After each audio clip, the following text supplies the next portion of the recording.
get for the task that you're going to complete. So the intrinsic motivation, so that is always because of the intrinsic rewards. So the intrinsic rewards mean, so that is not something that you're going to get from external party. So that is something you get from your own, right? So when it comes to your satisfaction, right? So that the achievement feeling, right? These feeling are known as the intrinsic rewards, right? So when it comes to you, so once you complete a task, so there might be a satisfaction. So this satisfaction a person receives in the process of performing a particular task, particular action. So this is the kind of an intrinsic reward. Right? So once you complete a complex task, so if you are given with a very complex task, so the completion of this complex task, so that might gives you a pleasant feeling of accomplishment. Right? So that is known as intrinsic reward. So once you solve a kind of a very big problem, right, that might benefits to the other people.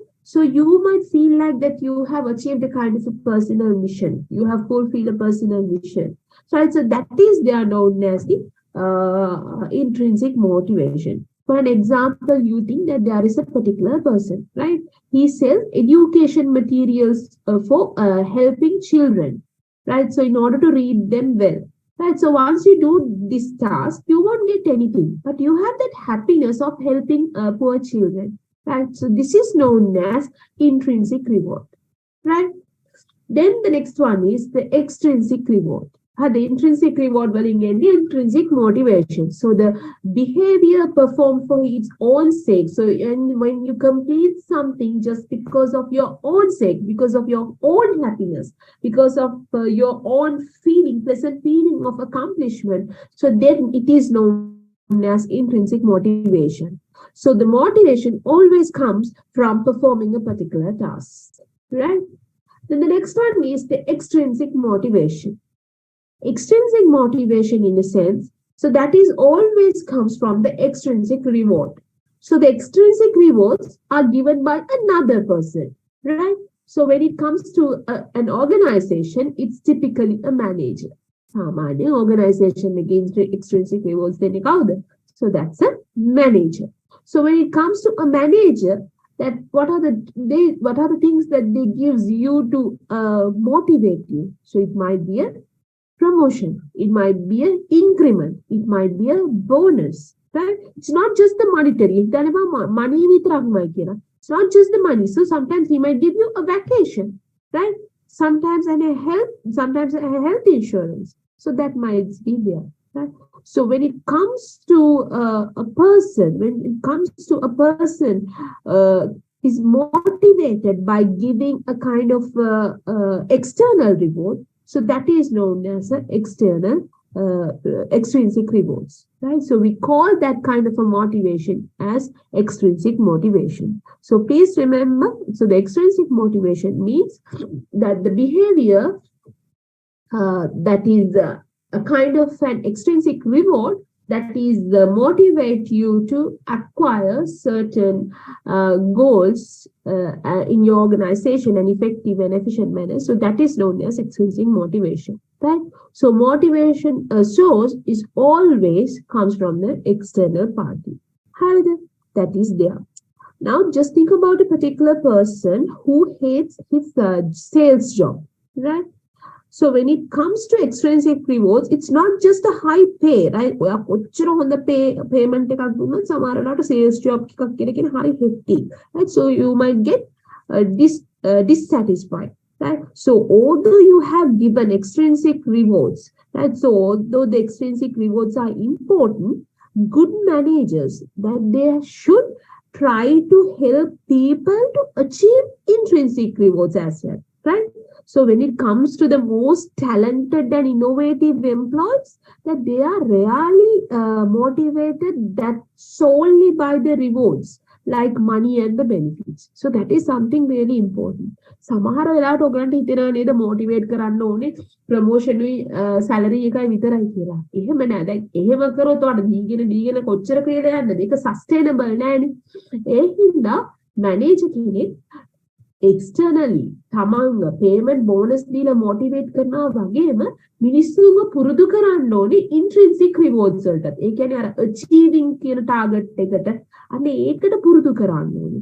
අන්න ඒක manager කෙනෙක්ගේ හොඳ ලක්ෂණය. Right? So that has to be there. Because as I said you before, when it comes to the most of the talented people, especially if you just think about the software engineers la wage katti, so they do not only motivate by the money and benefits. So the task is something really important. For an example, if you just think about the Google, right? So the people are motivated by an like idealistic goal, right? So that you have to provide them a kind of a very competitive goals like automated universal transference, right? So that has to be there. So that is something really important. Google වගේ තැන්වල සමහර ගොඩක් IT companies ලා අපි බැලුවොත් ඒගොල්ලන්ට දෙන්නේ ලොකු task, right? ඒ කියන්නේ ඒගොල්ලන්ගේ intrinsic rewards වලට ඒගොල්ලන්ව ගොඩක් පුරුදු කරනවා. So that is there.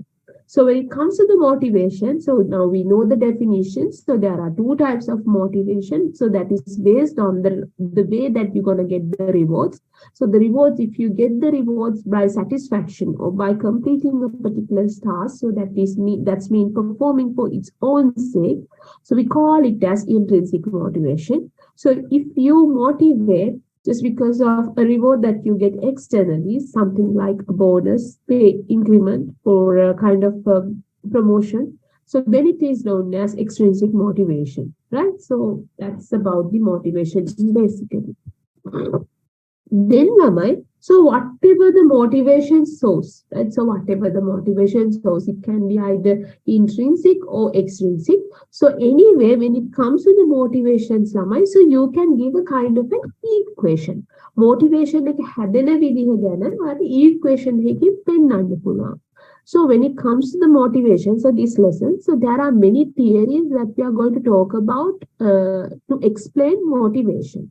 So when it comes to those theories, all these theories based on this particular equation. When the equation එක මත තමයි base වෙන්නේ අපි ඊළඟට කතා කරන්න යන theories ඔක්කොම. So when it comes to the motivation equation, so you can give it like this. අපි කියනවා අපි ඔයාට input ඔයා input දෙනවා organization එකට. ඒක process වෙනවා. Organization එක ඔයාට outcomes දෙනවා. Right? So when it comes to the organization, අපි දන්නනේ මොනවාද major inputs organization එකේ product එකක් හදන්න ඕනේ. So in order to manufacture something, in order to produce something, that there are basic inputs that is required by an organization. So what are the inputs that is required by the organizations? So that they need the human resource, they need money, they need capital, they need machines. Right? So this is the stuff that they want. Right? So when it comes to these inputs, so what does deal with the human resource? Human resource එක ගැන තමයි අපි දැන් මේ motivation එකේදී කතා කරන්නේ. අපි කතා කරාම human resource එක ගැන. Right? So when it comes to the employees, so what are the inputs that they provide to the organization? මොනවද ඒගොල්ලෝ දෙන්නේ organization එකට? ඔයගොල්ලන් දෙන ඒවා තමයි අපි බලන්නේ interview එකකදී. When you go to an interview, right? So when you go to an interview, so that there is an interview panel. Right, so interview is there and interviewers are there. So interview panel is there, so that they will be asking you the questions. Why are they asking questions? So in order to understand whether you can provide the inputs that they are looking for. So what are the things that they are looking for? Samanya කියන්නේ knowledge, skill, KSA කියන එකට තියෙන්න ඕනේ කියන්නේ knowledge එක, skills, attitudes. හරිද අපි කියනනේ සාමාන්‍යයෙන් දැන් ඩිග්‍රී එකක් ගත්තාම knowledge එක තියෙනවා. හරිද මොකක් හරි improve කරගත්තම skills එනවා. But attitudes කියන්නේ ඒක ඔයා improve කරගන්න දෙයක් ඕන දෙයක්. So normally when it comes to the organization, we say that the most important thing that is the organization's looking from you guys is attitudes. It's something very important, right? KSA. So once you go to the interview, that they look for your experience, your education, your knowledge, your attitudes, your skills, your license if you have something. Right? So those are the inputs that you're going to provide to your organizations, right? So those are the inputs. Inputs organization. Anything a person, an employee contribute to their organization. So that might include their skills, their knowledge, whatever their behaviors, or their experience, their time, everything. So once you put your input, once you contribute your input, so what are the things that you're going to get from your organization. So in return, what will you be getting? Right? So those are known as outcome. දැන් ඔයාගේ inputs වලට ඔයාට මොනවද හම්බෙන්නේ organization එකේ? So we call it as outcome. Right? So the outcome in a sense, anything a person gets from a job. Right? By completing a particular task, by providing something, whatever the things that you get in return, so that is known as outcome. Right? So that might be a payment, that might be an increment, that might be a bonus, that might be a health insurance, that might be a vacation. Sometimes that might be the recognition, appreciation. හරිද? ඒවත් වෙන්න පුළුවන්. money විතරක් නෙමෙයි. හරි benefits කියලා කිව්වම ඒවා not just the monetary, right? So non-monetary benefits might be the appreciation එකක් දෙනවා වෙන්න පුළුවන්. ඊළඟට වැඩිපුර authority එක autonomy එක අර ඒක දෙන්න පුළුවන්, responsibilities දෙන්න පුළුවන්. සමහර කැමති නේ තමයි recognize කෙනෙක් වෙනවා organization එකේ. Then you feel like that you are recognized, then you really like. ඇත්තට මේක සෑහෙන දේවල් තමයි. ඒ කියන්නේ benefits bonus විතර නෙවෙයි, සාමාන්‍ය මිනිස්සුන්ට ටාස්ක් එකක් දුන්නම ආරයි මේක මගේ responsibility එක. හරි මම ඒ කියන්නේ මට මොකක් හරි දෙනවා organization එකේ. ඒකට මට තැනක් තියෙනවා කියන එක ඔයාලට තේරෙනවා. එතකොට අන්න ඒක තමයි ඒක සෑහෙන වැදගත්, right? So when it comes to the outcome, so when it comes to the motivation equation, so these two items are really important. So the inputs as well as outcomes. So I think that you can get a kind of a small idea about income and outputs now. So this is the motivation equation. So you can see the inputs are here, so the outcomes are here. So you provide the input, and then it might help you contribute through the inputs, you contribute to the organizations to achieve their tasks in efficient and effective manner, right? So as they achieve their task in efficient and effective manner, so in return to your inputs that they will provide, the organization will provide outcome to the organization, outcome to the employees. So what are the inputs? So these are the time that you put and the effort you that make, and the education that you have, your experience, your skills, your knowledge, and your work behavior or the attitudes, right? So that will help the organization to achieve the organizational task in efficient and effective manner. So as you complete it, that you will be getting the outcomes from the organization. So that might be a payment, that might be your job security. They might confirm you, right? So any kind of benefits like vacation, right? So that they might give you responsibility, autonomy, right? So these are the outcomes that you're going to get from your organization, right? So this is known as the motivation equation. When it comes to the organization's lamai, right? So in order to describe the motivation, so when it comes to the motivation, so that there are several theories that you can use to explain motivation. For your level, I have selected like a few theories to explain what is motivation. So the theories, all the theories that we're going to talk here, that we're going to talk about hereafter, so that is depend on this motivation equation. Everything is derivative of this motivation equation. හරිද? අපි දැන් ඉස්සරහට කතා කරන්න යන theories හැම එකක්ම මෙන්න මේ motivation equation වලට තමයි base වෙන්නේ. Okay. So the first theory is the expectancy theory. So this is a theory which has been developed by someone called Victor Bloom.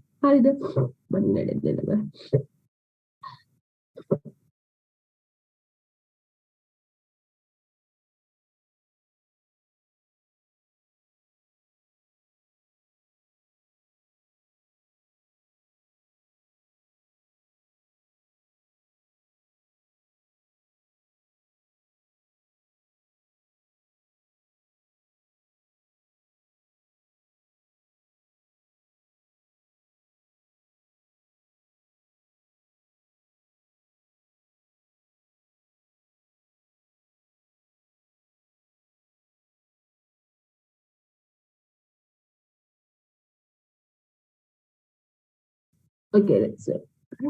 So this theory was developed by someone called Victor Bloom, and this is a very popular theory. So in this theory that he suggests that so first let me give you an example. Example. I think that it will be much clearer if I give you a kind of an example. And then අපි කියවනේ we said that මම ඉස්සෙල්ලා සිංහලෙන් කියනවා then I'll translate it into English right අපි කියවනේ දැන් ඉස්සෙල්ලාම මේක diploma එකේ තියෙන කෑ මෙරිට් එකක් කියලා එකක් right මෙරිට් එකක් ගන්නකොට හරිද මෙරිට් එක ඔයාලා මෙරිට් එකක් ගන්න කැමති වෙන්නේ මෙරිට් එකේ මොකක් හරි ඉම්පෝටන්ස් එකක් තියෙනවා නේද අපි කිව්වොත් ඔයා මෙරිට් එකක් ගත්තත් ක්‍රෙඩිට් එකක් ගත්තත් මොකක් ගත්තත් අපි ඔයාව එක්ස්ටර්නල් ඩිග්‍රී එකට ගන්නවා හරිද එහෙම නැත්නම් කිව්වොත් ඔයාලා මෙරිට් එකක් ගත්තත් මුකුත් කරන්න කොහොමද කම්ප්ලීට් කරන්නනේ ඕනේ කියලා කිව්වොත් කවුරුත් මෙරිට් එකක් ගන්න try කරනවා නෑ නේද මෙරිට් එකේ අපි කියනවා නෑ මෙරිට් එක වැදගත් හරිද when there are a lot of candidates in the interview so the merit passes will be given the priority අන්න එහෙම කිව්වහම නැත්නම් job එකකට ගියාම මෙරිට් එකක් තියෙනවා කිව්වම ගණන් ගන්නවා ස්කෝල් එකකට apply කරනකොට පිටරට යුනිවර්සිටි එකට apply කරනකොට මෙරිට් එකක් තියෙනවා නම් ගණන් ගන්නවා ඒකට ඔයා දන්නවා right මෙරිට් එක කියන එක වැදගත් ඒ කියන්නේ මෙරිට් එකක් ගන්න try කරන්න ඕනේ ඒතර ආ මොටිවේට් වෙනවද නැද්ද මොටිවේට් වෙනවා මෙරිට් එකක් ගන්න ඊළඟට මෙරිට් එකක් ගන්න නම් අපි කියනවා ඔයා මේ වගේ ඒ පාසස් ටිකක් මේන් කරන්න ඕනේ කියලා. මේන්ටේන් කරන්න ඕනේ කියලා. එතකොට ඔයා ඒ එකක් ගන්න try කරනවා. දැන් අපි කිව්වොත් අපි හිතන්නකෝ ඔයා සබ්ජෙක්ට්ස් 10ක් දැන් මේකේ තියෙනවා. 9කටම දැන් ඔයා 9ක් කරලා තියෙන තව එක සබ්ජෙක්ට් එකයි කරන්න තියෙන්නේ. හරිද? මේ එක සබ්ජෙක්ට් එකේ අපි කියනවා මේකේ එකක් ගත්තොත් ඔයා බලනවා මේකේ එකක් ගත්තොත් මෙරිට් එකක් එනවා. හැබැයි මේකේ B එකක් ගත්තොත් මෙරිට් එකක් එන්නේ නැහැ. දැන් ඔයා මාර්ක් හයි එකක් දෙනවා නේද මේකට එකක් ගන්න. ඇයි මොකද එකක් ආවොත් මෙරිට් එකක් අනිවාර්යෙන්ම එනවා. හැබැයි අපි කිව්වොත් ඔයාලට මේකට එකක් ගත්තත් B එකක් ගත්තත් කොහොම වුණත් ඔයාලට මෙරිට් එකක් එන්නේ නැහැ. ඉතින් එහෙනම් ඔයාලට try කරන්න B එකක් ගන්නනේ. එකක් ගන්න මහසි වෙනට වඩා නෑනේ මෙරිට් එකක් එන්නේ නෑ ඒකින්. හරිද? මොකද ඔයා ඉස්සෙල්ලා ඒවට අඩු වෙලා. හරි ඒ හින්දා. එතකොට ඔයා B මේ එකක් ගන්න try කරනවද? නෑ. හරිද? ඊළඟට එතකොට අන්න ඔයා දන්නවා එකක් ගත්තොත් මෙරිට් එකක් එනවා. එතන ඒ රිලේෂන්ෂිප් එක තියෙන්න ඕනේ. ඒකින්ද තමයි ඔයා ඒකක් ගන්න යන්නේ. ඒක ඉස්සෙල්ලා මොකට මෙරිට් එක වැදගත් වෙන්න ඕනේ. මෙරිට් එකක් ගන්න නම් ඒකක් තියෙන්න ඕනේ කියලා දැනගන්න ඕනේ. එතකොට තමයි ඔයා ඒකක් ගන්න try කරන්නේ. ඒතර ඒකක් ගන්න එක ඔයා දැකලා ඉතින් සමහර ලාවට යුනිවර්සිටිස් වල තියෙනවා මේ ලෙක්චරර්ස් අය ස්ටුඩන්ට්ස් අය අතර grudges වෙනවා. ඒ කියන්නේ රැග් සීසන් කාලේ කියන්නේ. අනේ ඒ වගේ වෙලාවදී ලෙක්චරර් කියනවා මොනා කරත් ඔයගොල්ලෝ කොච්චර හොඳට ලිව්වත් ඔයගලන්ගේ ඇටිටියුඩ්ස් හරි නෑ. ඒ හින්දා මම ඔයාලට දෙන්නේ B එකකට වඩා වැඩියෙන් දෙන්නේ නෑ. එහෙම කිව්වට පස්සේ ඔයගොල්ලෝ ඒකක් ගන්න පාඩම් කරනවාද? නෑ. මොකද ඔයගොල්ලෝ දන්නවා කොච්චර ලොකු එෆර්ට් එකක් දැම්මත් ඔයාලට හම්බෙන්නේ ඒකක් නෙවෙයි B එකක්. එතකොට එෆර්ට් එකේ රිසල්ට් එකේ රිලේෂන්ෂිප් එකක් නෑ. ඒ හින්දා ඔයගොල්ලෝ හොඳට වර්ක් කරන්නේ නෑ. ඇයි ඒ වර්ක් කරන්නේ නැත්තේ? එෆර්ට් එකක් දාන්න නැත්තේ මොකද එෆර්ට් එක මොකක් වුණත් ඔයාලා දන්නවා B එකක් තමයි එන්නේ. අන්න ඒ හින්දා අපි කියනවා එෆර්ට් එකත් අතර රිලේෂන්ෂිප් එකක් තියෙන්න ඕනේ ඒක. ඒ කියන්නේ හොඳට try කරොත් ඒකක් ගන්න පුළුවන් වෙන්න ඕනේ. ඒකක් ගත්තොත් මෙරිට් එකක් හම්බෙන්න ඕනේ. මෙරිට් එකක් හම්බුනාම ඒක ඔයාට වැදගත්කමක් තියෙන්න ඕනේ. මෙන්න මේ ටික fulfill වෙන්න ඕනේ. Now let me tell it in English, right? So when it comes to the outcome, Lamai, so just think about this diploma, right? So when it comes to this diploma, so if you have a merit pass, right? So why do you try that there is something called merit pass in this diploma, right? So why do you try to get the merit pass? You know that in order to get a merit pass, that you have to have put a kind of a huge effort, right? So why do you try to get a merit pass if you do not feel that it is really important for your life, that you won't try to get a merit pass, right? So if somebody tell you, right, so whether you get a merit pass or credit pass or general pass, so whatever, if you're going to complete the diploma, so that doesn't matter. So you will get a job and you will be getting a chance to take part in external degree program. So if somebody tell like that, will you try to get a merit pass? Because you know it's really hard to get a merit pass. So you won't try to get a merit pass because that there is no difference between the merit pass or a credit pass or a general pass. So in that case, you do not motivate to get a merit pass. But if we say that if you get a merit pass, you know, when it comes to the external degree program, that there are lots of candidates that are going to apply for the external degree program. You know that there will be at least 700 applications are there. right? But we are not in a capacity to get all the students into the degree program because we are lacking resources. So we will be we will be only taking like limited student, like 250 students, because we have to think about, because this is an agriculture program, so we have to think about our lab facility. So once you get into the program, right, so when it comes to the interview, so we might say that if you have a merit pass, so there is a high chance of to be selected into the degree program. Then what will happen? Then the students will definitely try to get a merit pass. And also when you apply for the foreign degrees, right, so when you are applying for the foreign scholarship, so if you have a merit pass, so that will be a kind of a huge plus point, a kind of a big plus point, right? Then you will be trying to get a merit pass, because you know that the merit pass is a kind of a desired outcome, so it has a value. Merit pass has a value in the market, so you try to get it now, right? So that is there. And also, suppose you think like this, now we have 10 subjects, right? So when it comes to these 10 subjects, now 9 subjects, all 9 subjects are finished. Now you have to do, suppose, right, you assume that you have to sit only for particular one subject, right? So now you know that if you get A pass for this particular subject, you can get a merit, right? So if you get a B plus, B pass, you won't be able to get the merit, right? So you know that the merit pass is very important for you. Now you try to get a merit pass, right? So you know that if you get A only, you will be getting a merit pass. So now will you work hard to get a pass? Yes, of course, because you know if you get a pass, then you will be definitely get a merit pass, right? Then if something happens like this, no matter whether you're going to get A pass or the B pass, but still you will be getting a credit pass. You won't get a merit pass because your previous results are not that much good. So no matter whether you're going to get A or B, but still you won't be able to get a merit pass. So then what will happen? Will you work hard to get an A pass? No, because you know, no matter whether I do A or B, so I won't get merit pass because now the time has passed, right? So that has to be there. So when you when you perform, so that you should get that desired outcome, right? So whether you're going to get A or B, so that determine it whether it has a relationship with the merit pass. Where you will be getting A pass if only that it might lead you to get the merit pass. Then you, if not, that you won't work hard. And the next thing is, Namai, so you know when it comes to the universities, sometimes that there might be the grudges that might happen in between the lecturers and the students. So just because of in some cases, not in all cases, in some cases with some kind of students that with some kind of lecturers, that they might have these kind of grudges just because of the ragging. So in that case, the lecturer might say, so no matter how hard you're going to work, but still we won't give you the results. The maximum result that I'm going to give you is a B pass. So that there might be some incidents in that incidents like that. So in that case, what will happen?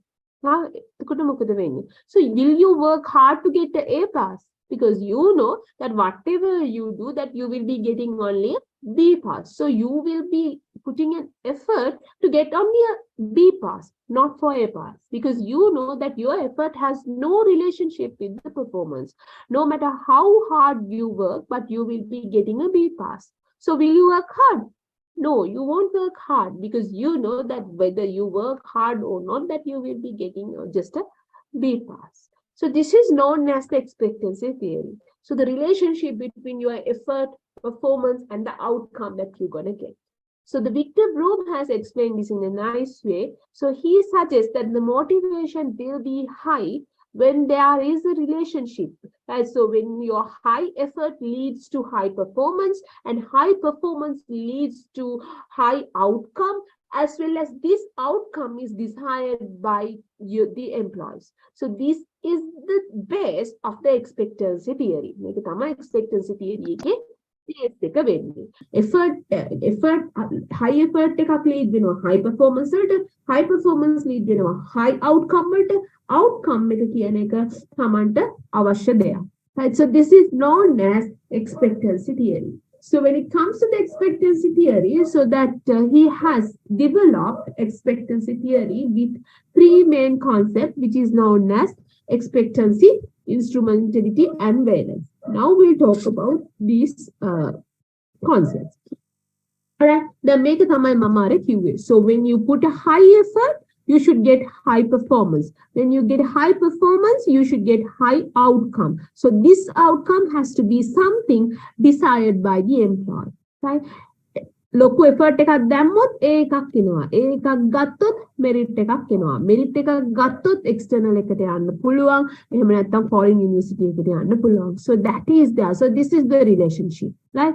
So when it comes to the people, so you know that your effort will lead to high performance. So that is your expectation. So you know, හිතනවා හරි මම හොඳ effort එකක් දැම්මොත් මට ඒ එකක් හම්බෙයි. ඒක මගේ expectation එක. So we call that concept as expectancy. So the person's perception that their effort will definitely result to good performance. So the person's perception that their effort will result in performance. So we call it as the expectancy, right?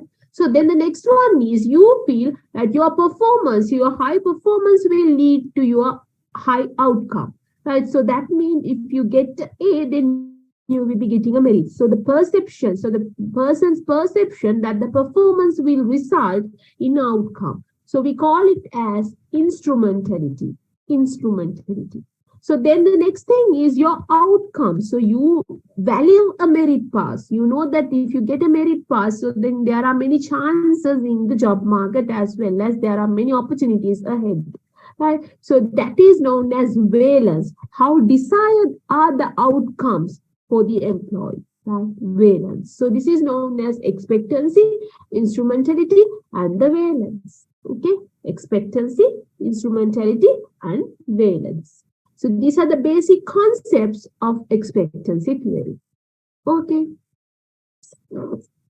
Now we go to the need theory.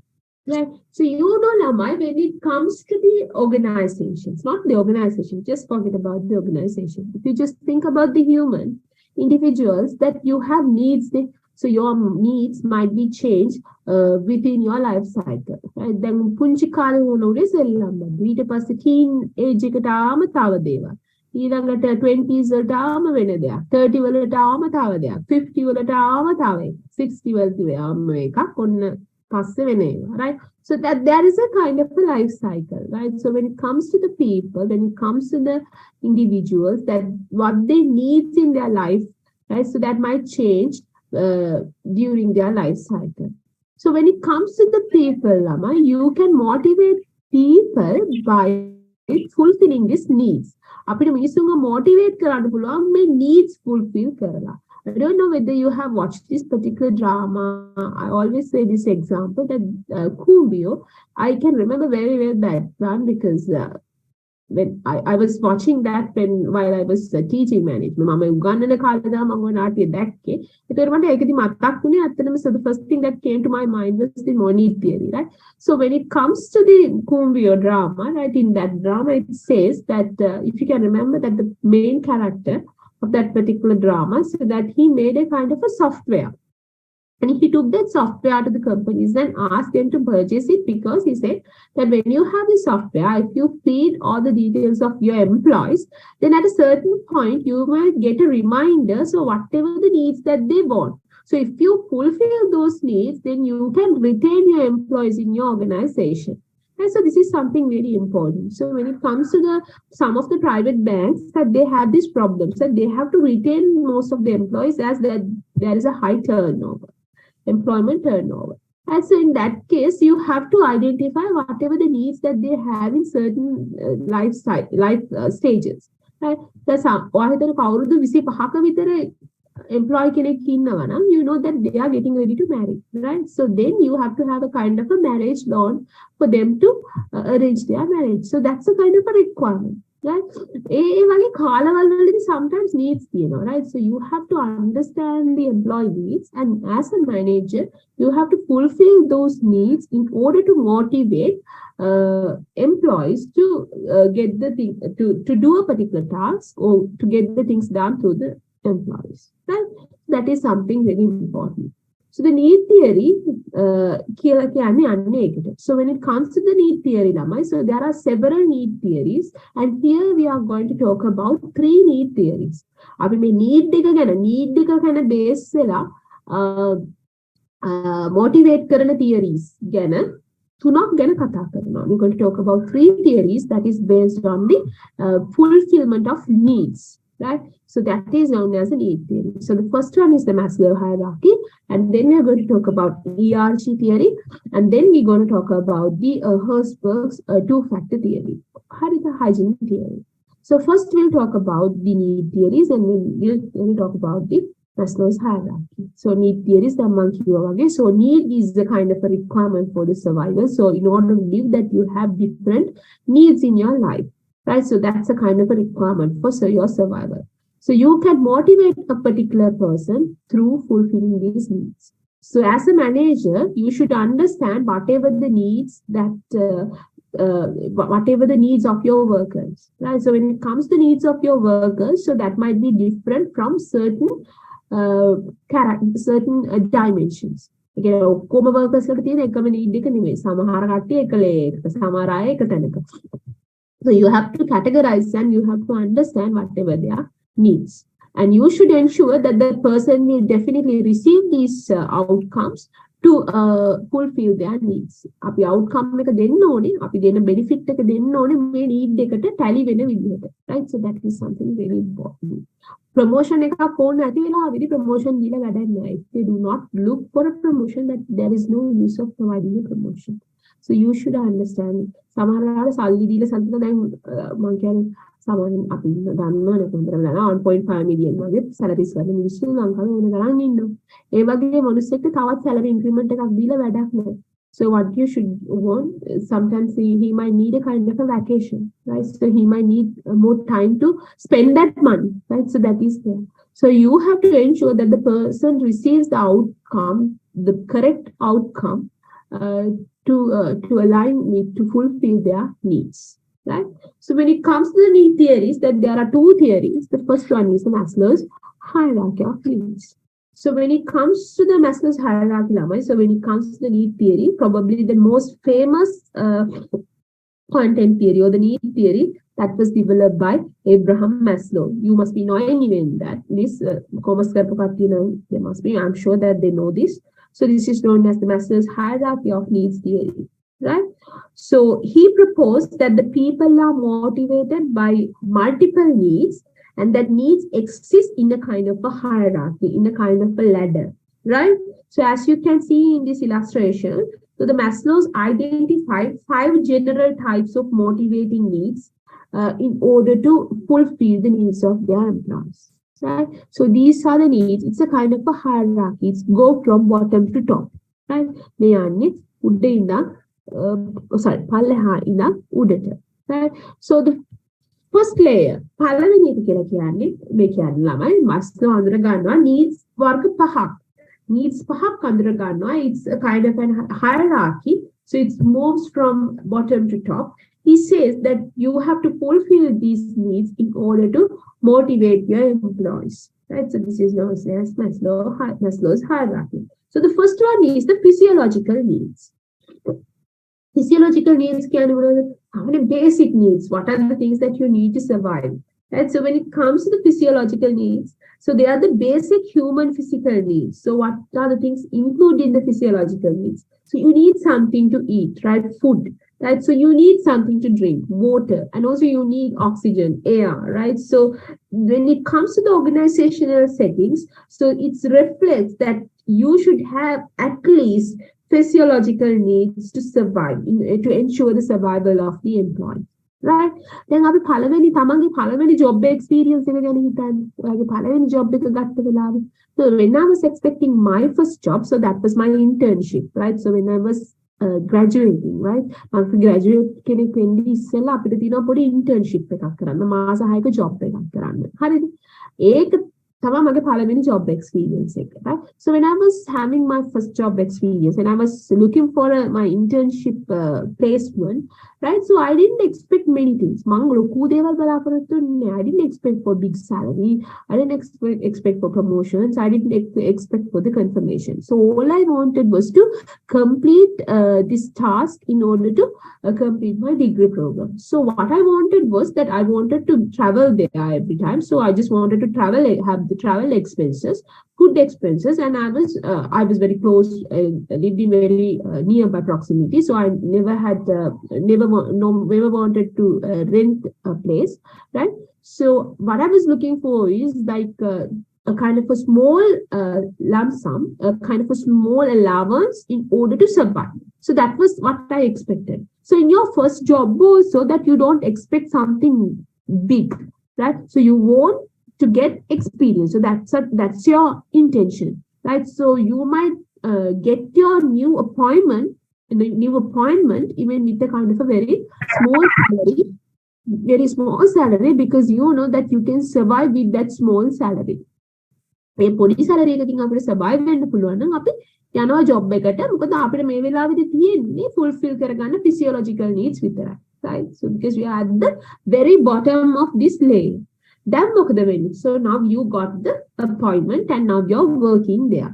Now when you're working there, only you get to understand about the environment. Then තමයි අපි මේ environment එක කොහොමද කියලා ඇත්තටම හඳුනගන්නේ.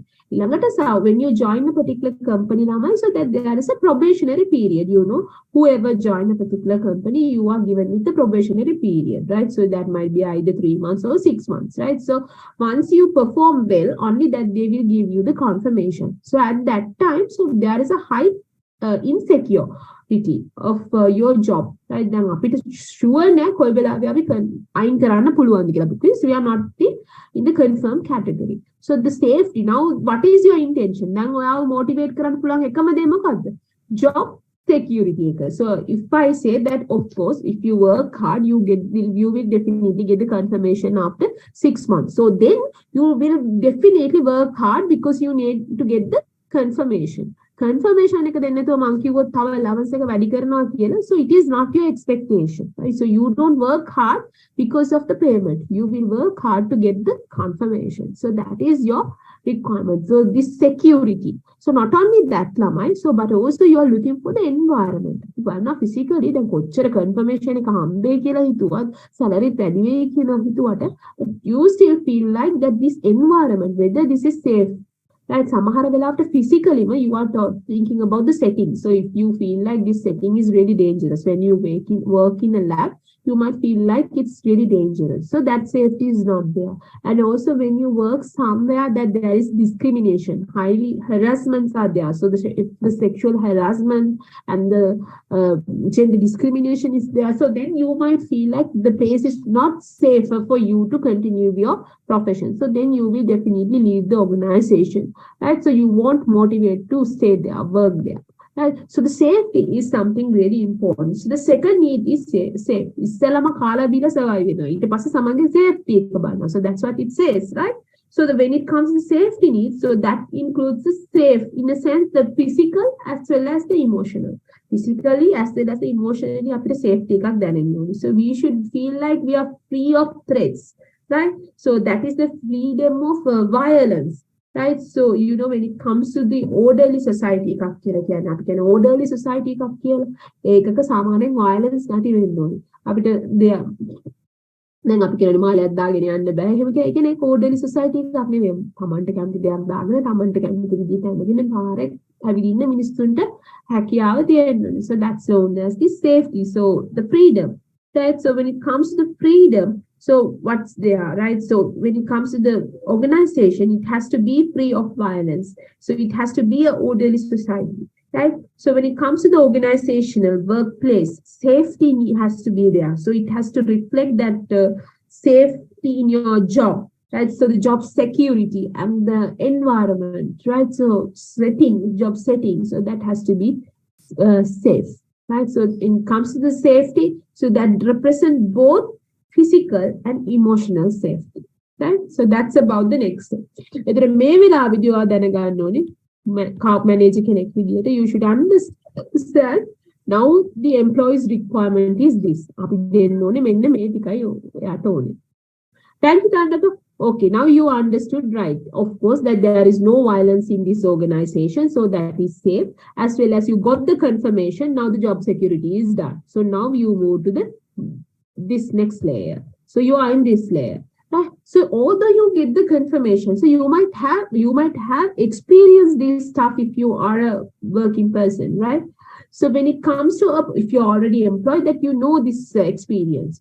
Now you are confirmed, although you get the confirmation, Lama, but still that the people don't take you as a member of the office family. You know, when it comes to office culture, that they work as a kind of a family, right? So you like to be part of that family. You like to be loved by the others, and you like to love others, right? So you like to create a relationship with the others. So this is known as the belongingness. So this is what we call the comfort environment, comfort zone. So sometimes, Lamai, even though you have many opportunities outside the organization, but still you don't leave the organization because it's a very comfort zone for you. So as a manager, you have to create this comfort zone for the employees. So that is something really important, right? So the belongingness.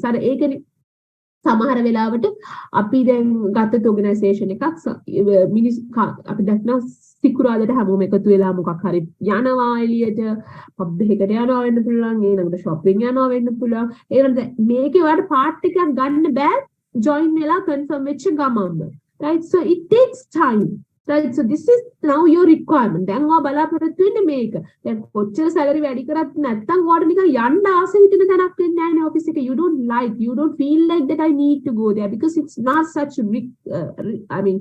not such fun to go there because when all the others are having fun but you feel like that you're isolated you have everything but you feel like isolated right. So their belongingness needs, right? So these needs reflect that your desire to be accepted by your co-workers, your friends, right? So you need to be part of the group. You need to be loved by your group, right? So when it comes to the organization, so these needs influence your desire to create good relationship with your co-workers, right? So whether you participate or whether you contribute in your teamwork or work in a group, so that is depend on this relationship, a positive relationship with that you're going to have with your co-workers. Sometimes when you talk about the garment industry, so that there is a kind of a high turnover again, right? Layoff kind of turn so when you try to understand what's the reason, sometimes you might understand something bad with the supervisor, right? Benefits, bonus, OT, everything is there, good facilities, but still that they leave. Sometimes the problem is with the supervisor, that they do not have a kind of a good relationship with the supervisor. So that's why they leave. So the belongingness needs. So that's the next step. Make it so you have to fulfill the belongingness needs, right? So just start with the belongingness needs. You go to the next step. So that is esteem. So esteem needs means so that is related to the desire for a positive self-image. So the recognition. Now you are looking for the attention. Right? So you need the appreciation from others, right? So when it comes to the organization, right? So the esteem needs reflects the motivation for the recognition. So when it comes to the organizations, then organization family එකේ part එකක් වෙලා ඉවරයි. දැන් ඔයා කට්ටියත් එක්ක හොඳ comfort zone එකේ ඉන්නේ කට්ටියත් එක්ක එකට වැඩ කරනවා. දැන් හරි fit එකේ ඉන්නේ.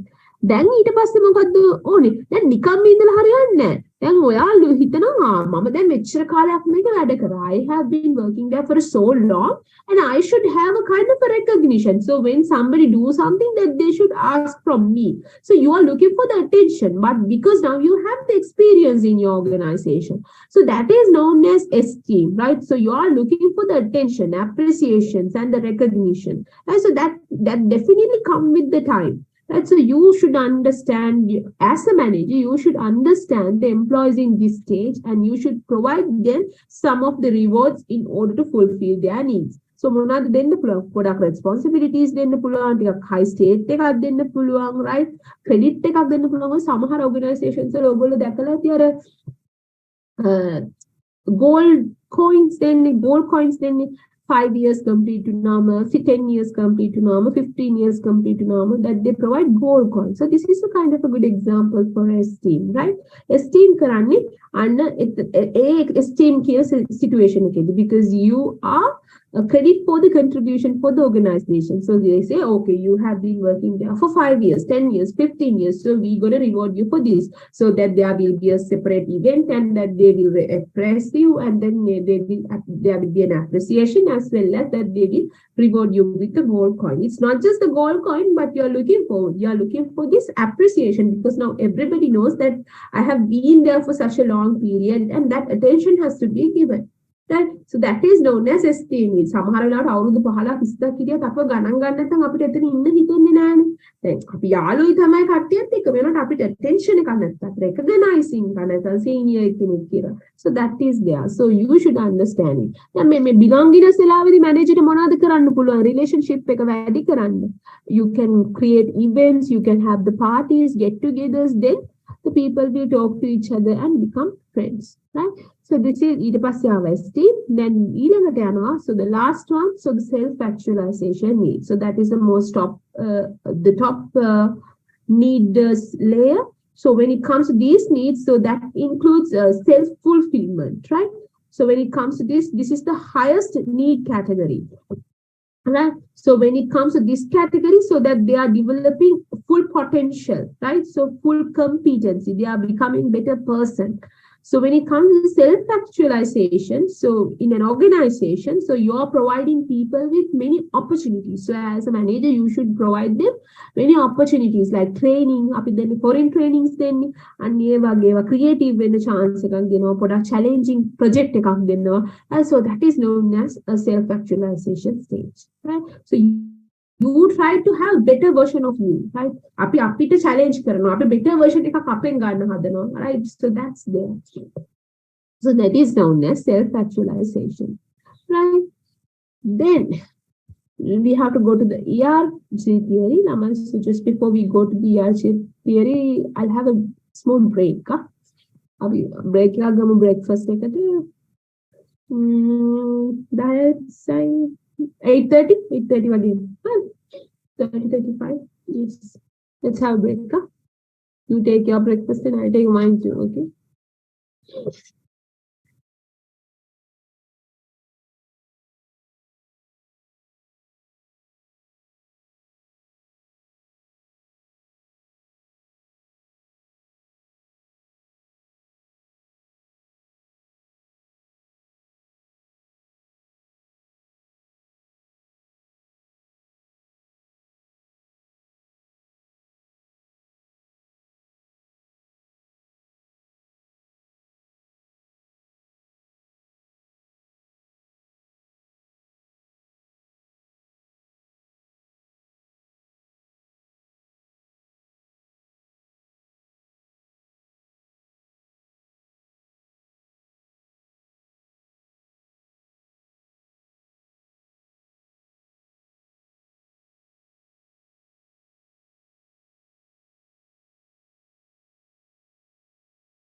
motivation, I said that there are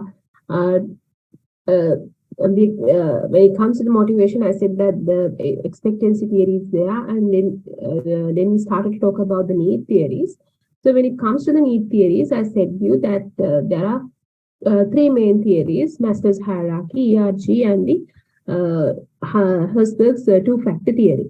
So far we have talked about the Maslow's hierarchy, and now we are going to talk about the ERG theory. So when it comes to the Maslow's hierarchy theory, you can see that there are 5 steps. So there were, there was a kind of argument that particular theory is really complex, that because that it has multiple stages. So then there were an effort to simplify the motivation theories by reducing the number of steps. හරිද මේ steps ගන්න පහක් තියෙනවානේ මේ step ගන්න පහක් වුණා මේක කම්ප්ලෙක්ස් කියලා හිතලා so the people that they have started to simplify it by reducing the number of steps.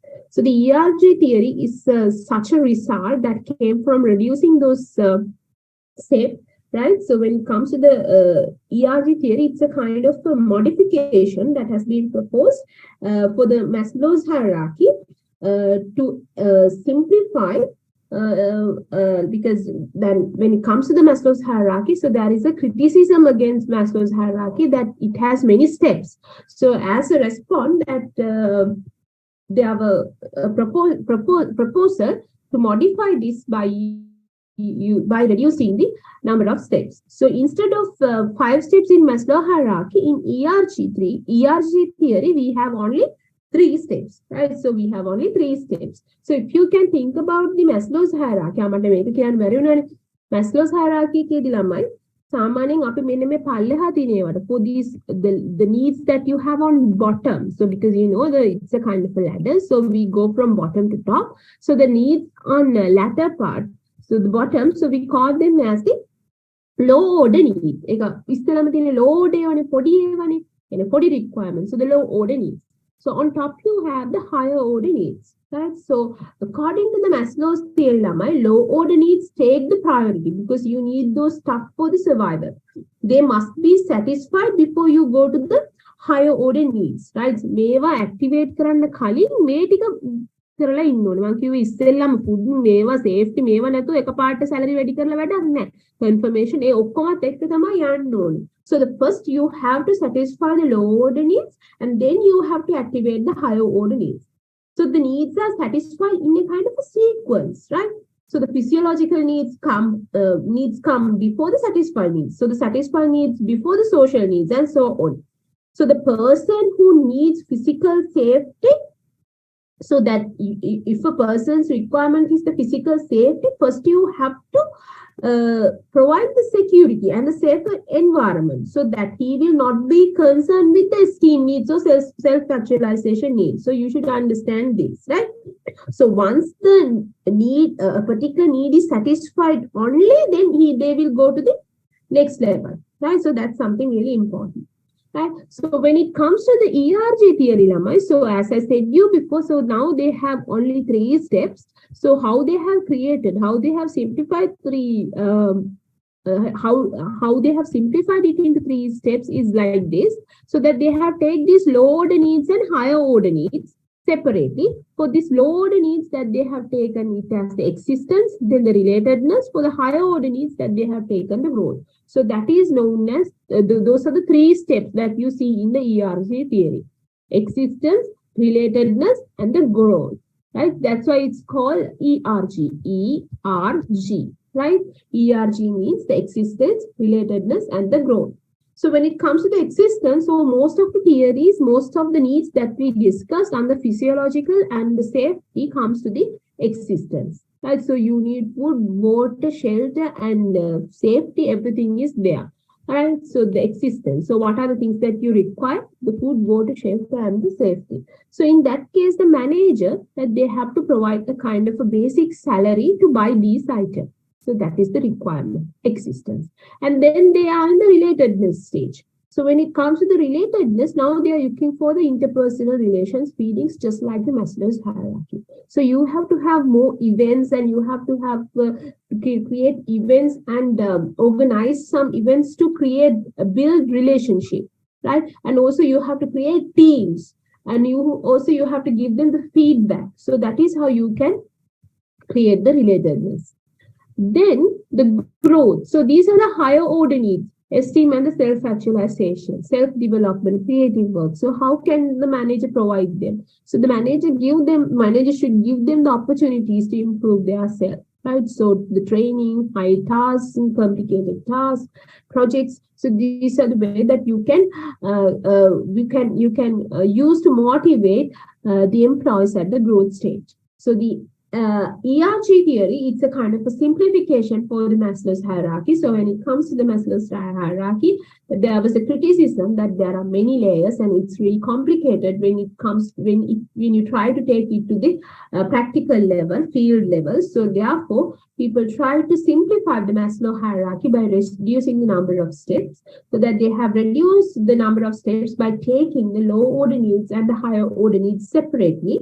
So now we have 3 steps like existence, relatedness, and the growth. So that's how we created the ERG theory. So the existence needs, in a sense, the needs for the physical well-being, right? So the related needs, in a sense, the needs for the satisfactory relationship with the others, right? Then the growth means so that you try to find the potential. So that means the needs that focus on the development of human potential, right? And your desire to become a better person, right? So that's there. So the ERG model and the Maslow's hierarchy are similar because both are hierarchical, that they are in a kind of a ladder.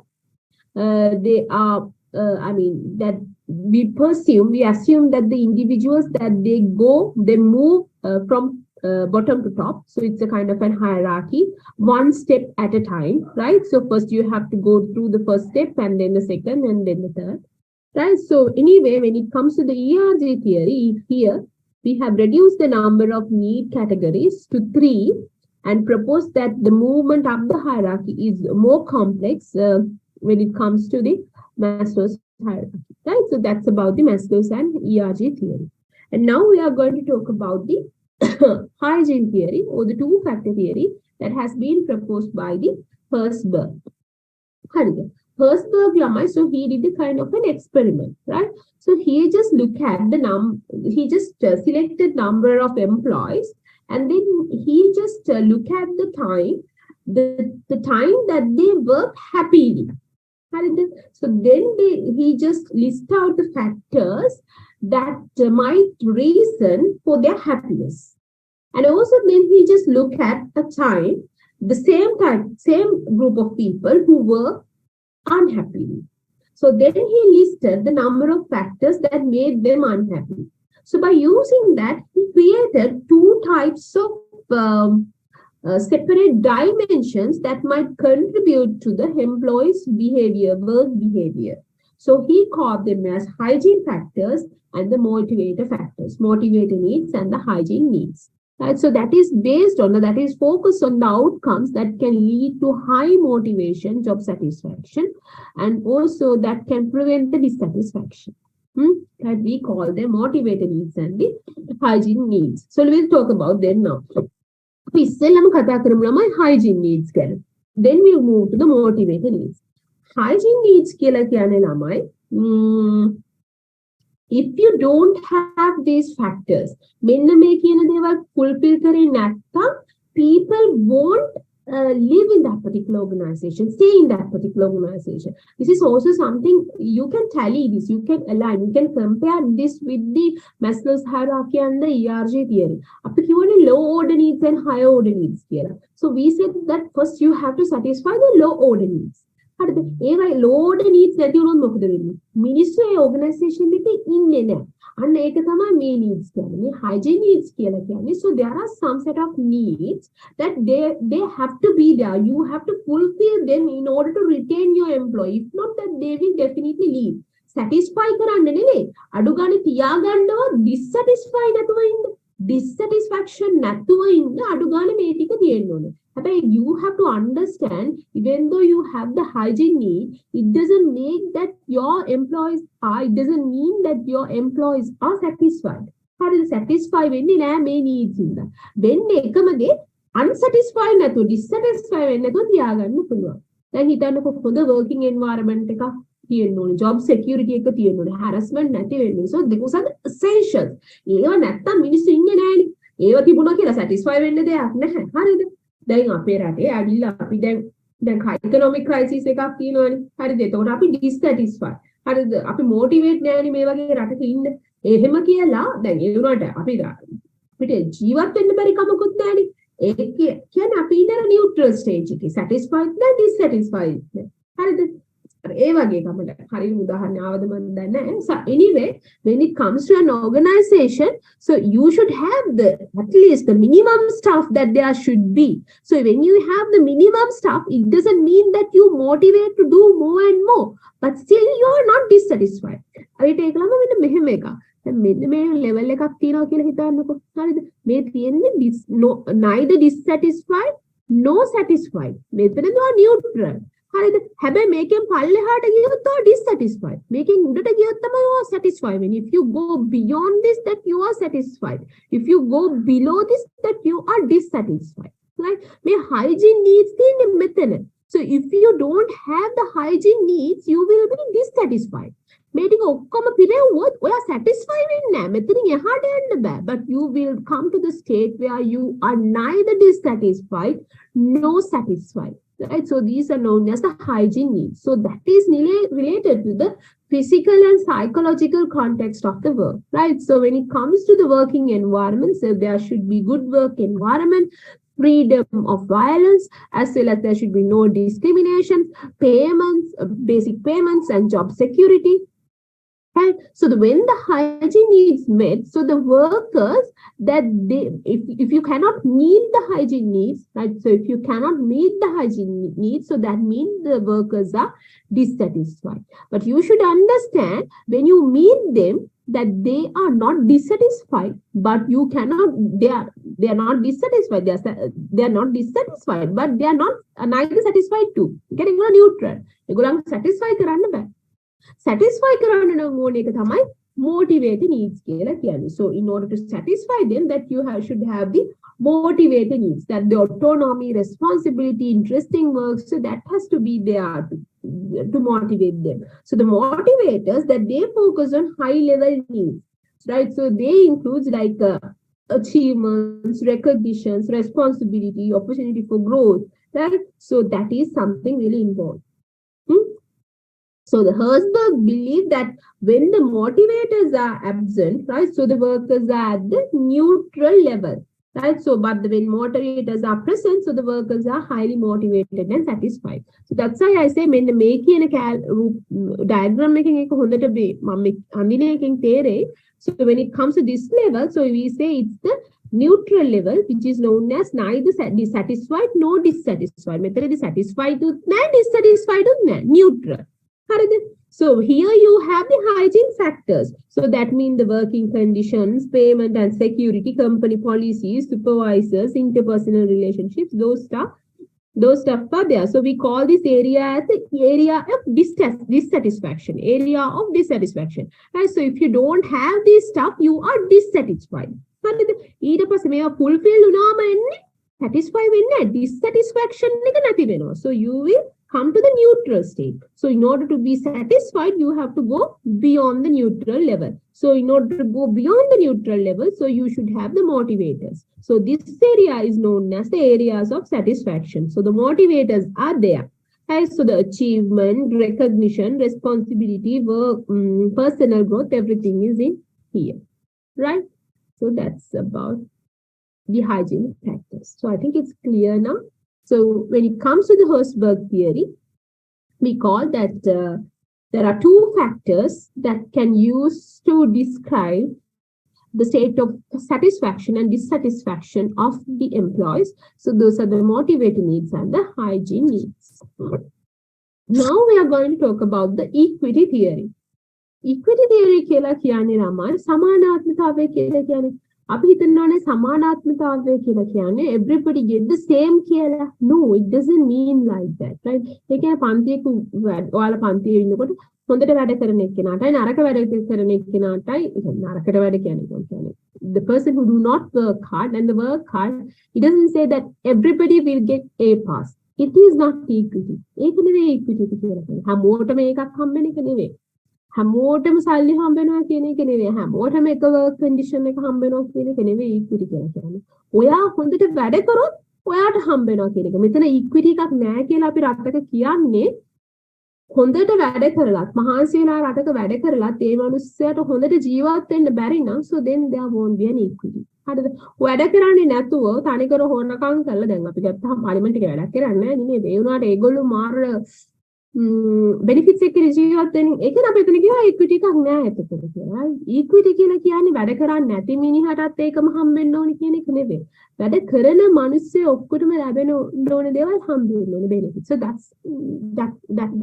that's what means by the equity. So equity in a sense it doesn't say that everybody should get the same.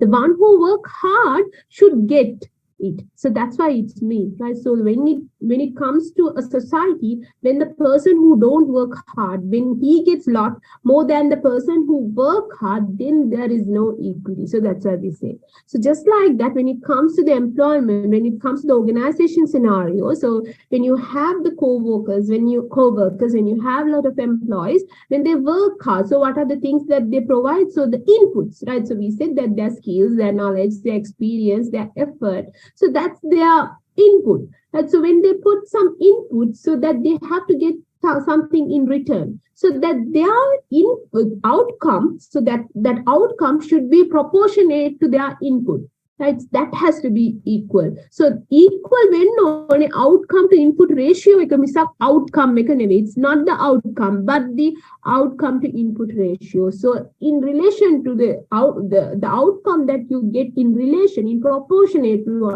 whatever you provide. So that is known as outcome to input ratio. ඒකෙන් කියන්නේ ලොකු වෙලාවක් වැඩ කරන්න කියන එකම නෙවෙයි. හරිද? සමහර කෙනෙක් පැය ගානක් වැඩ කරනවා එහෙම එකක් නෙවෙයි. දැන් සමහරලාට එක්කෙනෙක් ඩිග්‍රියක් තියෙනවා, ඩිප්ලෝමා එකක් තියෙනවා.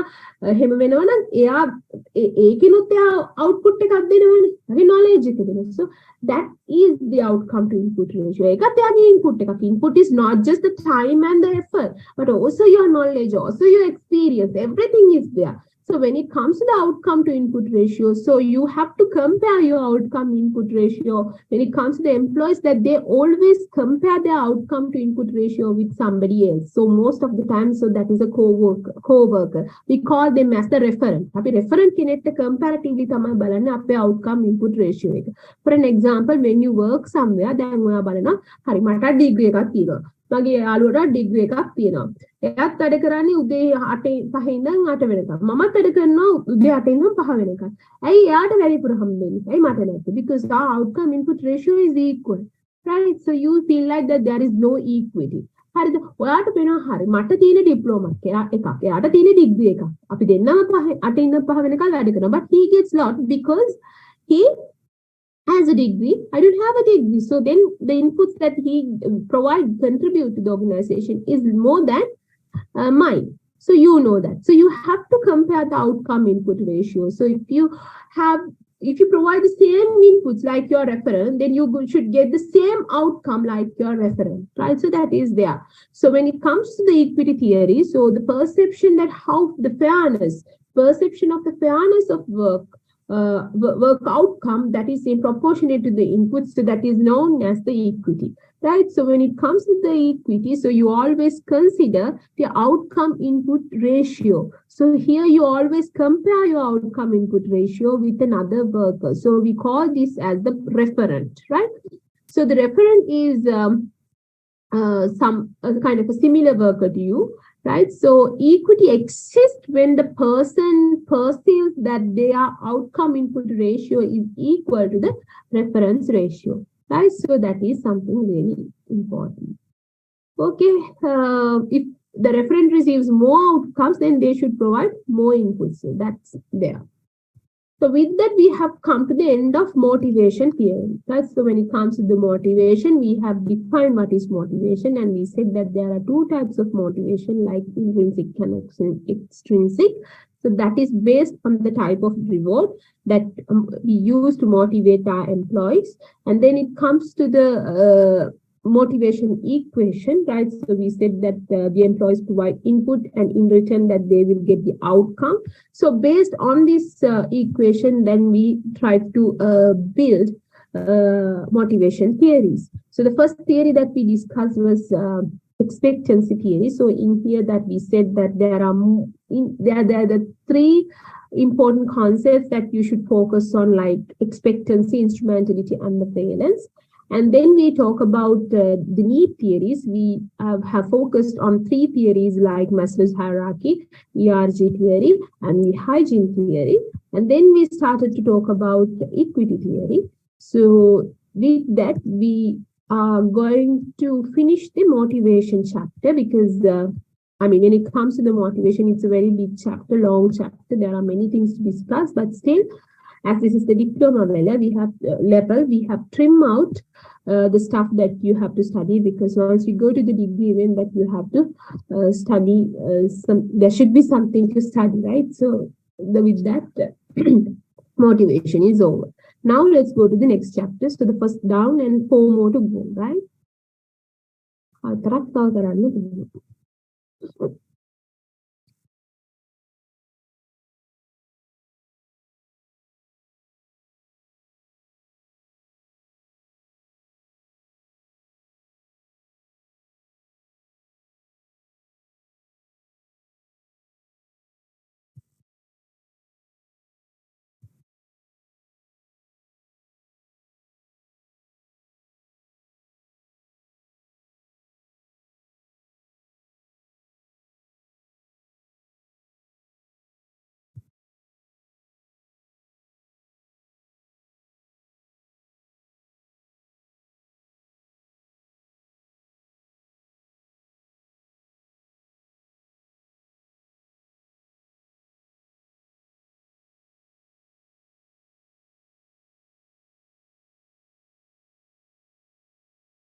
Okay, we'll start our next chapter. So that is leadership lemma. So when it comes to the leadership, as we are very close to an election, so this is the top time, peak time to talk about the leadership. So the no topic is probably more important to an organizational success, not only an organizational success, but for the success of any institute like a country today than leadership. Leadership matters, right? In most situations, team, whatever it is, whether it's a military unit, whether it's a country, whether it's a volunteer organization, private business, whatever, so is only as good as its leader. So that is something really you have to focus on. So when it comes to Sri Lanka, so the country's current situation, so that is totally depend just because of the leaders who have led this country to this level, right? So when it comes to the leadership, that there are lots of ideas behind the leadership, who are the leaders, how they lead people. So among all these ideas, like leadership has 3 main aspects actually, right? So the first thing is that there should be people. So you have to have followers, you have to have leaders. Even the leaders leaders arise among the people, right? So the people are there. And also when it comes to the people, that you have to influence them, you have to exert a kind of a power on them. So that's what we call leadership, right? So the influence is the next factor. And the third one is the goal, because when it comes to the people, so why do you influence people? Why do you lead people? So that is to achieve a target, right? Not only the business target, but also when it comes to the country. So, that's the success of a country, right? So that is there, people, influence, and the goals are there in leadership. So those are the most important 3 aspects of the leadership. So the leadership, as I said you before, so that occurs among people So it's use the influence, right? So, and also you use it to achieve goals, right? So when it comes to the leadership, so that there are many definitions that you can use to describe the leadership.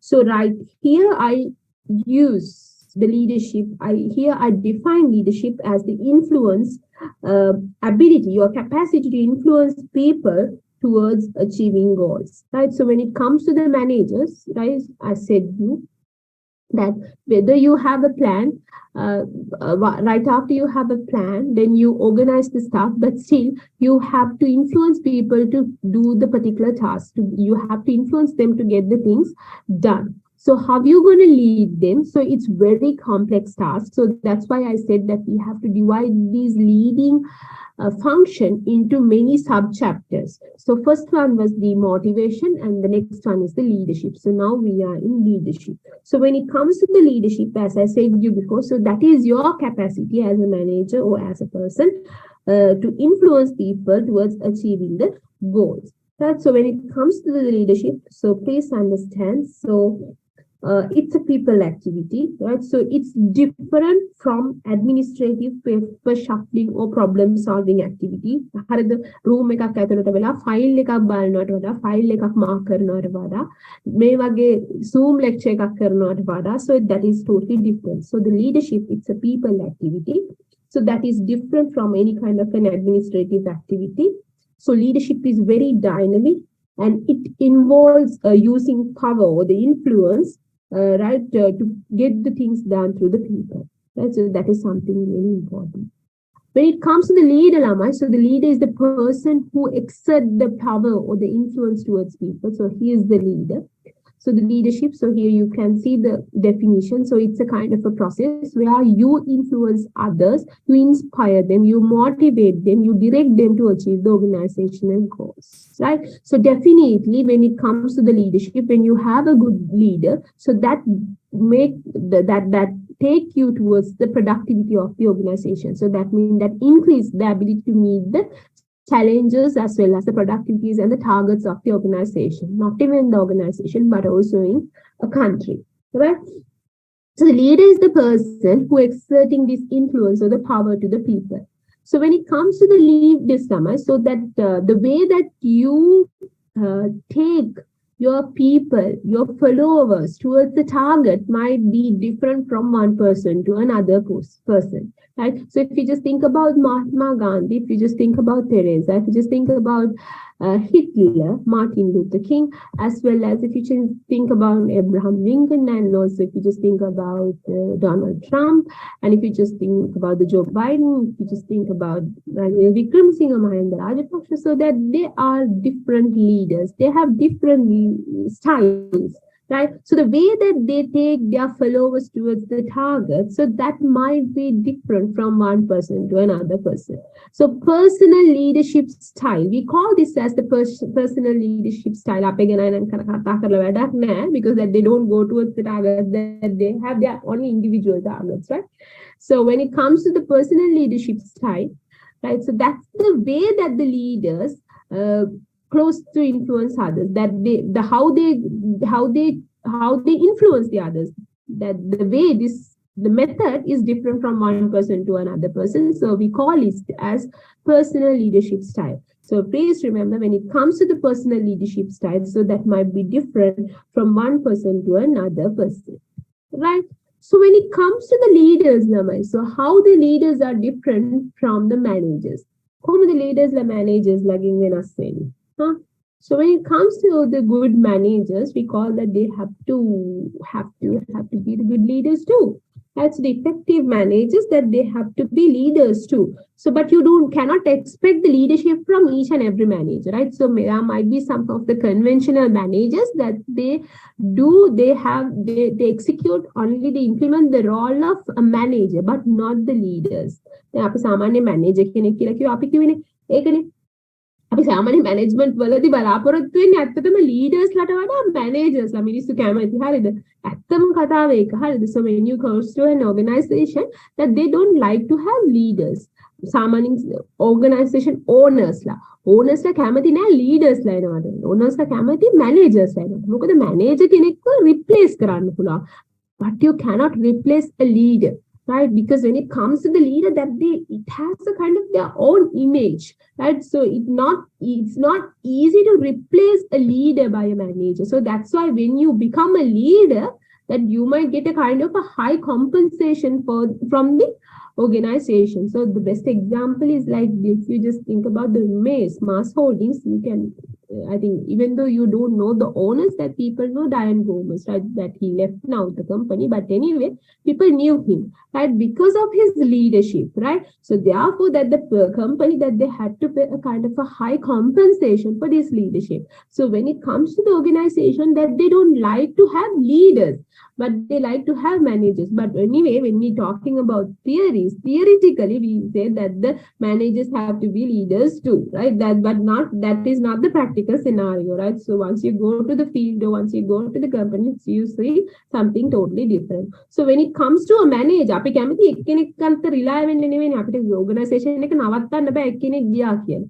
එහෙනම් අපිට ඕන කරන්නේ යාව replace කරන්න පුළුවන් වෙන්න ඕනේ. So යාව රිප්ලේස් කරන්න නම් leadership එකකට වඩා අපි බලාපොරොත්තු වෙන්නේ, so that he has to work to a kind of a systematic manner. So the managers, that they are rational, that they make the decision based on the information, right? They are solving the problem, they work through the mind, they are analytical, they work in a kind of a structured manner, that they go through the plan, right? That they deliberate whatever their works to the others, delegate to karana, right? So they are authoritative, that they have always a position power. That's not something අපි යකිනද අහන්න යන්නේ position එකේ ඉඳලා.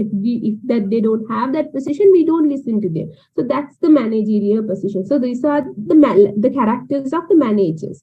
But the leaders are totally different, right? So when it comes to the management, that it promotes the stability, stable, the organization is stable, right? So order, problem solving is there. And so it's when it comes to the management, that you do it within a kind of an organizational structure and system. But when it comes to the leadership, it's totally different, right? So that promotes the vision, that promotes the creativity, that promotes the change, challenges are there, right? So when it comes to a leader, he is always visionary, he's passionate, he's creative, he's flexible, he inspires the others, he encourages the others, right? So he's very imaginative, and also he always do the experiment, right? Experimenter. Right, so that is there. His power is not just because of the position. Yeah, manager hinda neve yaata managerial power එක තියෙන. People listen to them because of his character, personal power, right? So that is there. So this is known as this is how we're going to compare and contrast the managers versus the leaderships, right? So the leadership and the management. Okay. Then, when it comes to the leadership, Lama, so the most important thing in leadership is the power, right? Give me a few seconds.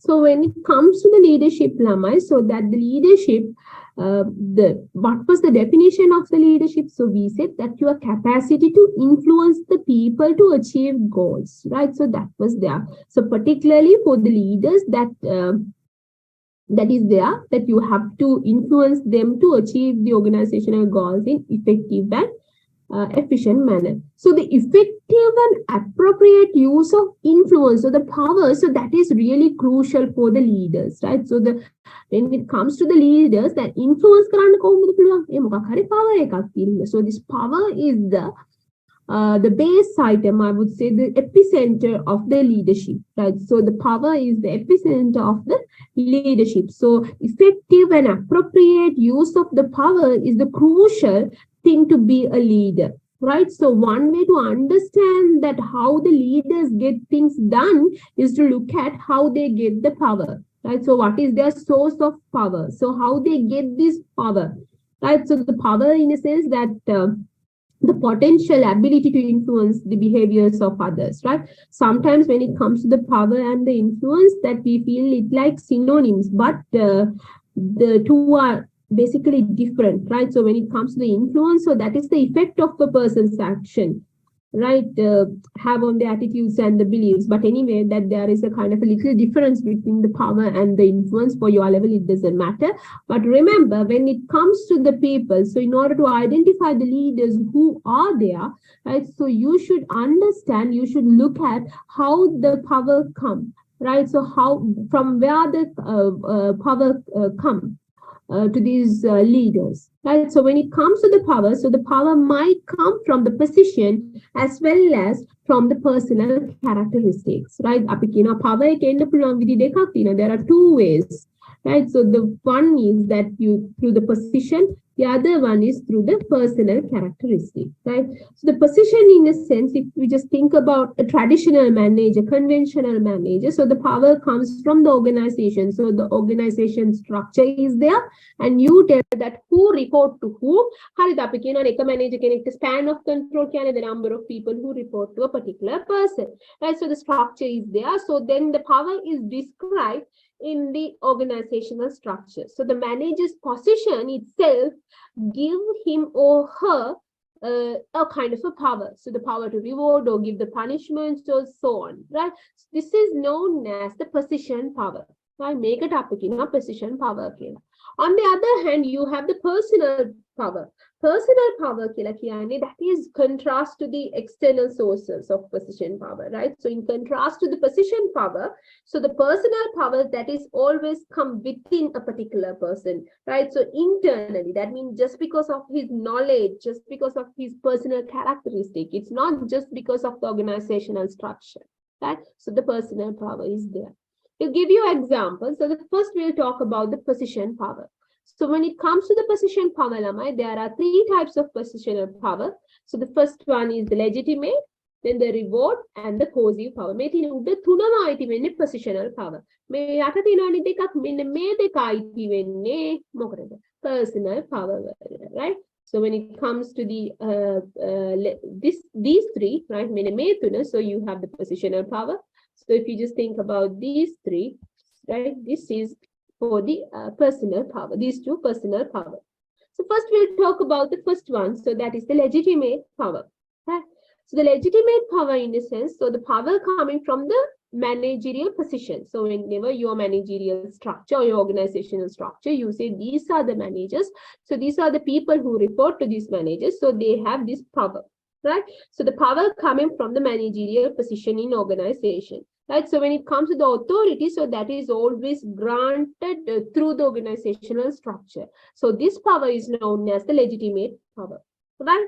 So once you have been selected as a supervisor, so the most workers that they should understand that they should obey the rules of the supervisor. They should follow the rules of the directions of the supervisor. With respect to the work activities. Working activities.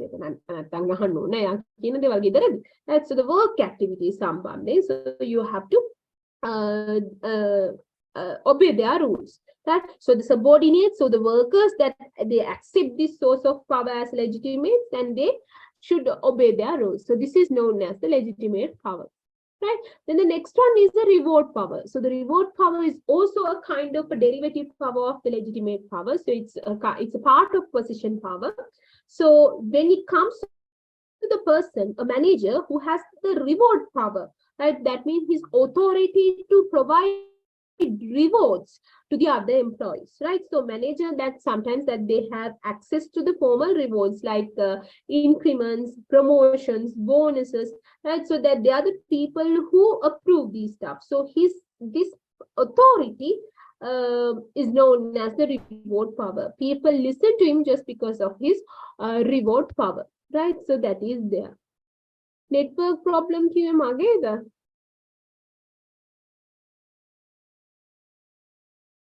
Can somebody also tell me? Is there a connection issue? Is there? I mean, mage ka break වෙනවද? එකපාරක් වුණාම දැන් හරි. දැන් හරිනේ. Then when it comes to the reward power, so that means your power to create your power, your authority to provide the rewards like payments, to increase the payments, salaries, promotions, and so on. Right? So when it comes to this rewards, it's not just the monetary. Payment to bonus විතරක් නෙවෙයි. ඔයාට power එකක් තියෙනවා praise කරන්න. දැන් අපි ගත්ත praise කරන්න, attention එක දෙන්න, recognition එක දෙන්න. So when you have a kind of office assembly එකක් තියෙන වෙලාවකට ඔයාට පුළුවන් හැමෝගේ ඉස්සරහට යාව අරගෙන attention එක දීලා යාව recognize කරන්න යාගේ contribution එකට. Right? So it's a kind of appraisal. So that cannot be done by any other one else. So you are the manager and you are the person who have the authority to do that. Right? So when it comes to the managers, that they have their power to praise employees and give them the attention, to recognize them, right? So that is there. So the managers, that they can use these rewards, this power, these rewards to influence their employees' behavior, right? Because the employees listen to him just because that they know that the rewards that they're going to get, that they have to get it through the manager, right? So that is known as rewards power. Then we have the coercive power. Coercive power, that is the opposite of the reward power. So when it comes to the rewards power, so that the flip side of the coin is the coercive power. So the opposite of the reward power, so that is coercive power. So that means your authority to punish or recommend a kind of a punishment for your employees, right? So the managers have the coercive power when they have right to fire a particular person, right? Or demote a particular person, or criticize a particular person, right? So withdraw their promotion, withdraw their pay increments, right?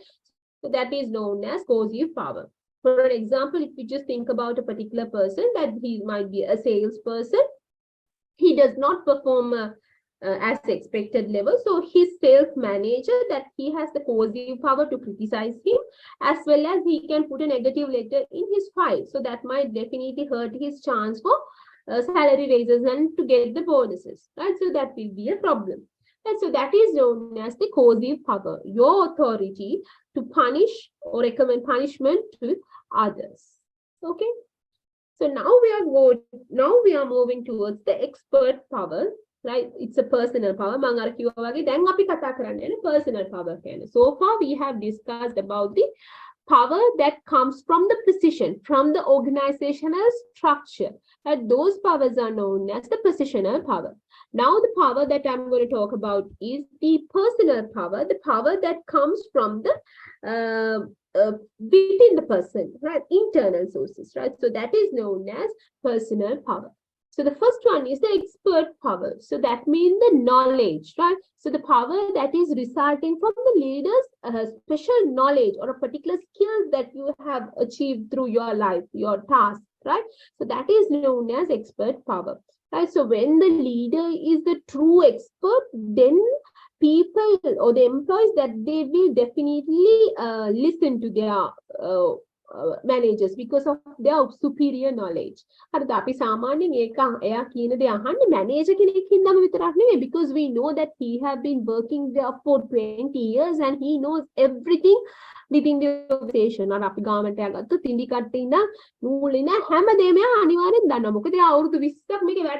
So we listen to him, right? Because of his expert power. So that is where Elon Musk went wrong, right? So when it comes to the people, so there are many leaders who know about it. But when it comes to the organizations, it says that the managers that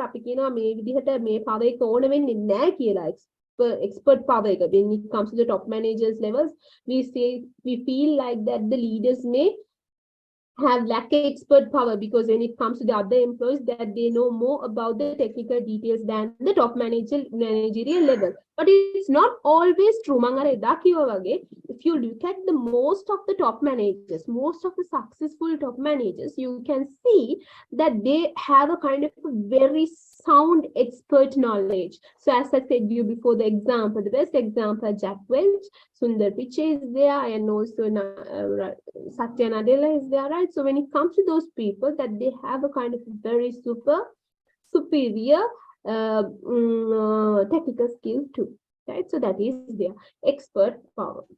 So the next thing is the referent power. So the referent power, in a sense that That comes from the leader's personal characteristic again. So that means that he has a kind of a commanding nature, so that people respect him, people admire them, right? So when it comes to these kind of leaders, that power doesn't come from the knowledge or the position, but just because of the respect that he has gained through the community, gained within the community, right? So that is known as the referent power. Right? So when it comes to the referent power, somebody's mic is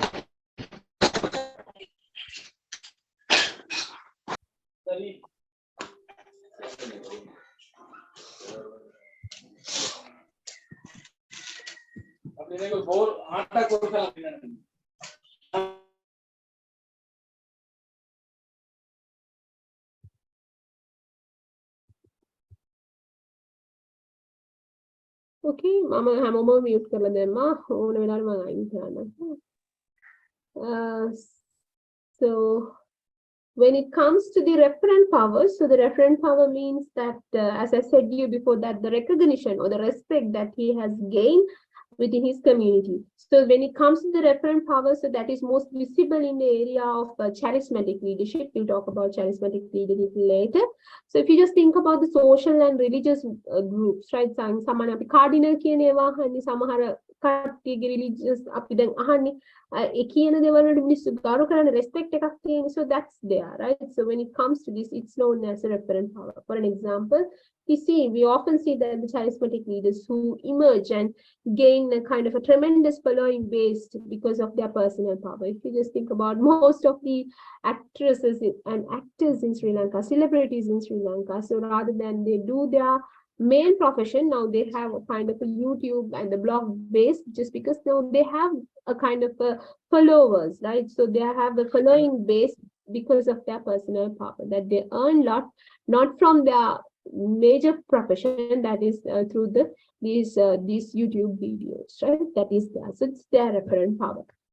So that's the power, sources of power. So where the power comes from, right? So it's about where the power comes from. So the power might come from the position as well as the personal characteristics. So that's all about it, right? So as we have discussed, that there are 5 ways that might you get the power from.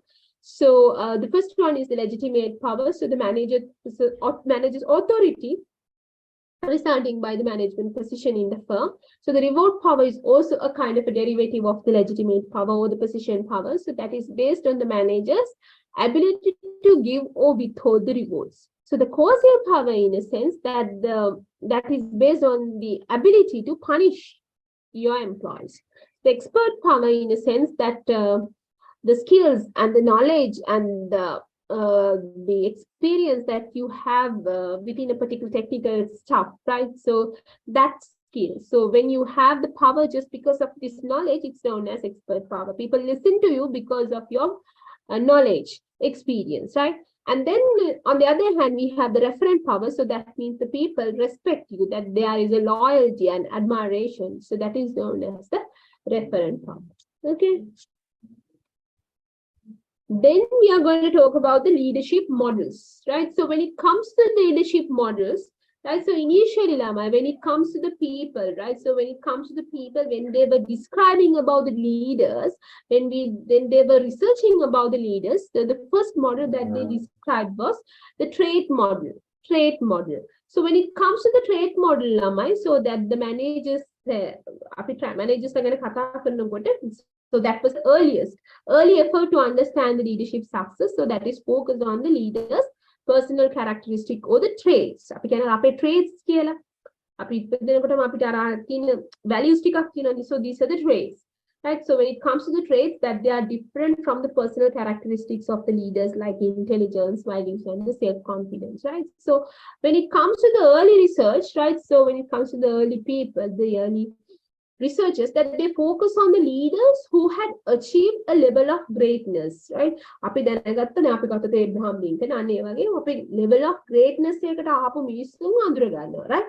So then we call this as the great man theory. අපි මේකට ඒ හින්දාම කියනවා great man approach හරි great man theory හරි කියලා, right? So we have identified the people who have achieved this greatness level, and then we have tried to capture whatever the qualities that they have. ඉස්සෙල්ලාම ලීඩර්ව හඳුනගත්තා, ඒගොල්ලන්ගේ traits මොනවද අඳුරගත්තා. ඊට පස්සේ අපි බැලුවා community එකේ මේ traits තියෙන කට්ටිය ඉන්නේ කවුද. So then we selected them and we started to train them as the leaders. So that's what happened. So initially it was like the leaders are born, right? They are not trained, right? But anyway, when it comes to the leaders, nowadays we say that the leaders even can be trained, right? Even can be built here, right? So when it comes to the people, so when it comes to the trait model, so the idea is very simple, relatively very simple. So you find out what you found out who are the great men, and then who are the great men, who are the great men, and then you find out what made these people so great, and selected future leaders who already exhibited the same traits and who could be trained to develop them. Right. So generally, when it comes to the early research, that they have found that this was the personal traits are the reason for the leader's success. Right. But with the time that the people with the time that the researchers that they have realized, it's not only the traits that will make the success of the leaders, but also the behaviors that also make the leader's success. Right. So the behavior, in the sense that they have realized that there are some leaders who are task-oriented, that there are some leaders who are people-oriented. Right. So that might be a reason for the success of leadership too. සමහර වෙලාවට ඔයගොල්ලෝ දැකලා ඇති project එකක් ගත්තාම කරන්න දුන්නාම organisation එකේ සමහර අය මිනිස්සයා ගැන මොනවද හිතන්නේ කොහොම හරි ටාස්ක් එක කම්ප්ලීට් කරන්න තමයි හිතන්නේ. හැබැයි සමහර වෙලාවට টপ මැනේජ්මන්ට් එක කැමතියි. එයා දන්නවා because whatever happened that at the end of the day the task is completed. Right. And also on the other hand, there might be people that rather than the task that they focus on the people. හරිද? අපි හිතනවා මේක task එක කරන්න අපිට මේක අචීව් කරන්න night shift ඉන්න ඕනේ වුණාට මේ පොඩි බබාලා ඉන්න අම්මලාට මෙතන ඉන්න බැරි වෙයි. හරිද? එහෙම නැත්නම් මේ වගේ ලෙඩ කෙනෙක්ට මෙතන ඉන්න බැරි වෙයි. So we just think about the people side too. So there might be the leaders who are task oriented as well as the people oriented. So this behavior also determines the success of the leadership too. Right? Then with the time, people realize it's not just the trait, it's not just the behavior, there is one other reason that also impact towards the leadership success. හරිද? ඒ කියන්නේ දැන් task oriented people oriented කියලා මට එකපාරට කියන්න බෑ එයා හොඳ leader කෙනෙක්ද නැද්ද කියලා. Situation එකත් බලපානවා. So this model is known as the Fiedler's model. Right? So apart from the behavior, apart from the trait, but also the situation matters. So the circumstance, so whatever the condition of the situation, whether it's the favorable or unfavorable condition, so that also impact towards the success of leaders. Right? අපි කියන්නේ හැමදේම හොඳට වෙන කල් කියලා condition එක favorable ද සමහර වෙලාවට අපි leaderත් හොඳයි කියලා කියනවා. leadership එක හොඳයි කියලා කියනවා. අපිට leader නරකයි කියලා තේරෙන්න ගන්නේ crisis එකක් ආවම. සාමාන්‍යයෙන් ඔයාලට ඔක හැමතිස්සෙම වෙනවනේ. That happens to the Sri Lankan community. So that there might be a new person emerge and you feel like that he is the best person and then we vote him and then suddenly with the time that we have realized we be realizing that yes, this is the same fox, right? That happens, right? So this is known as the Fiedler models. You have to give the power in order to understand who is the real person is. Power එක ආවට එනකල් කියන්නේ මම මෙහෙමයි කියලා, but power එක ආවම තමයි you realize who is the real person. Right? So anyway, when it comes to the leadership, when you describe the leaderships, that you have to understand that in order to describe the leadership, it's not just the traits, it's not just the personal characteristic, it's not just the behavior, like whether he's task oriented or the people oriented, but also the situation and the condition matters too. So you should understand whatever the conditions that they are in, whatever the situations that they are in. So the effective leadership is contingent on both the characteristics of the leaders as well as the behavior as well as the situation. Right? So that is there. So this is known as the Fiedler's model. Then when it comes to the leaders lamai, so there are අපි transformational leaders ලා ගැන කතා කරන්න කලින් charismatic leader කෙනෙක් ගැන කතා කරලා ඉන්න. හරි විනාඩියක් දෙන්න.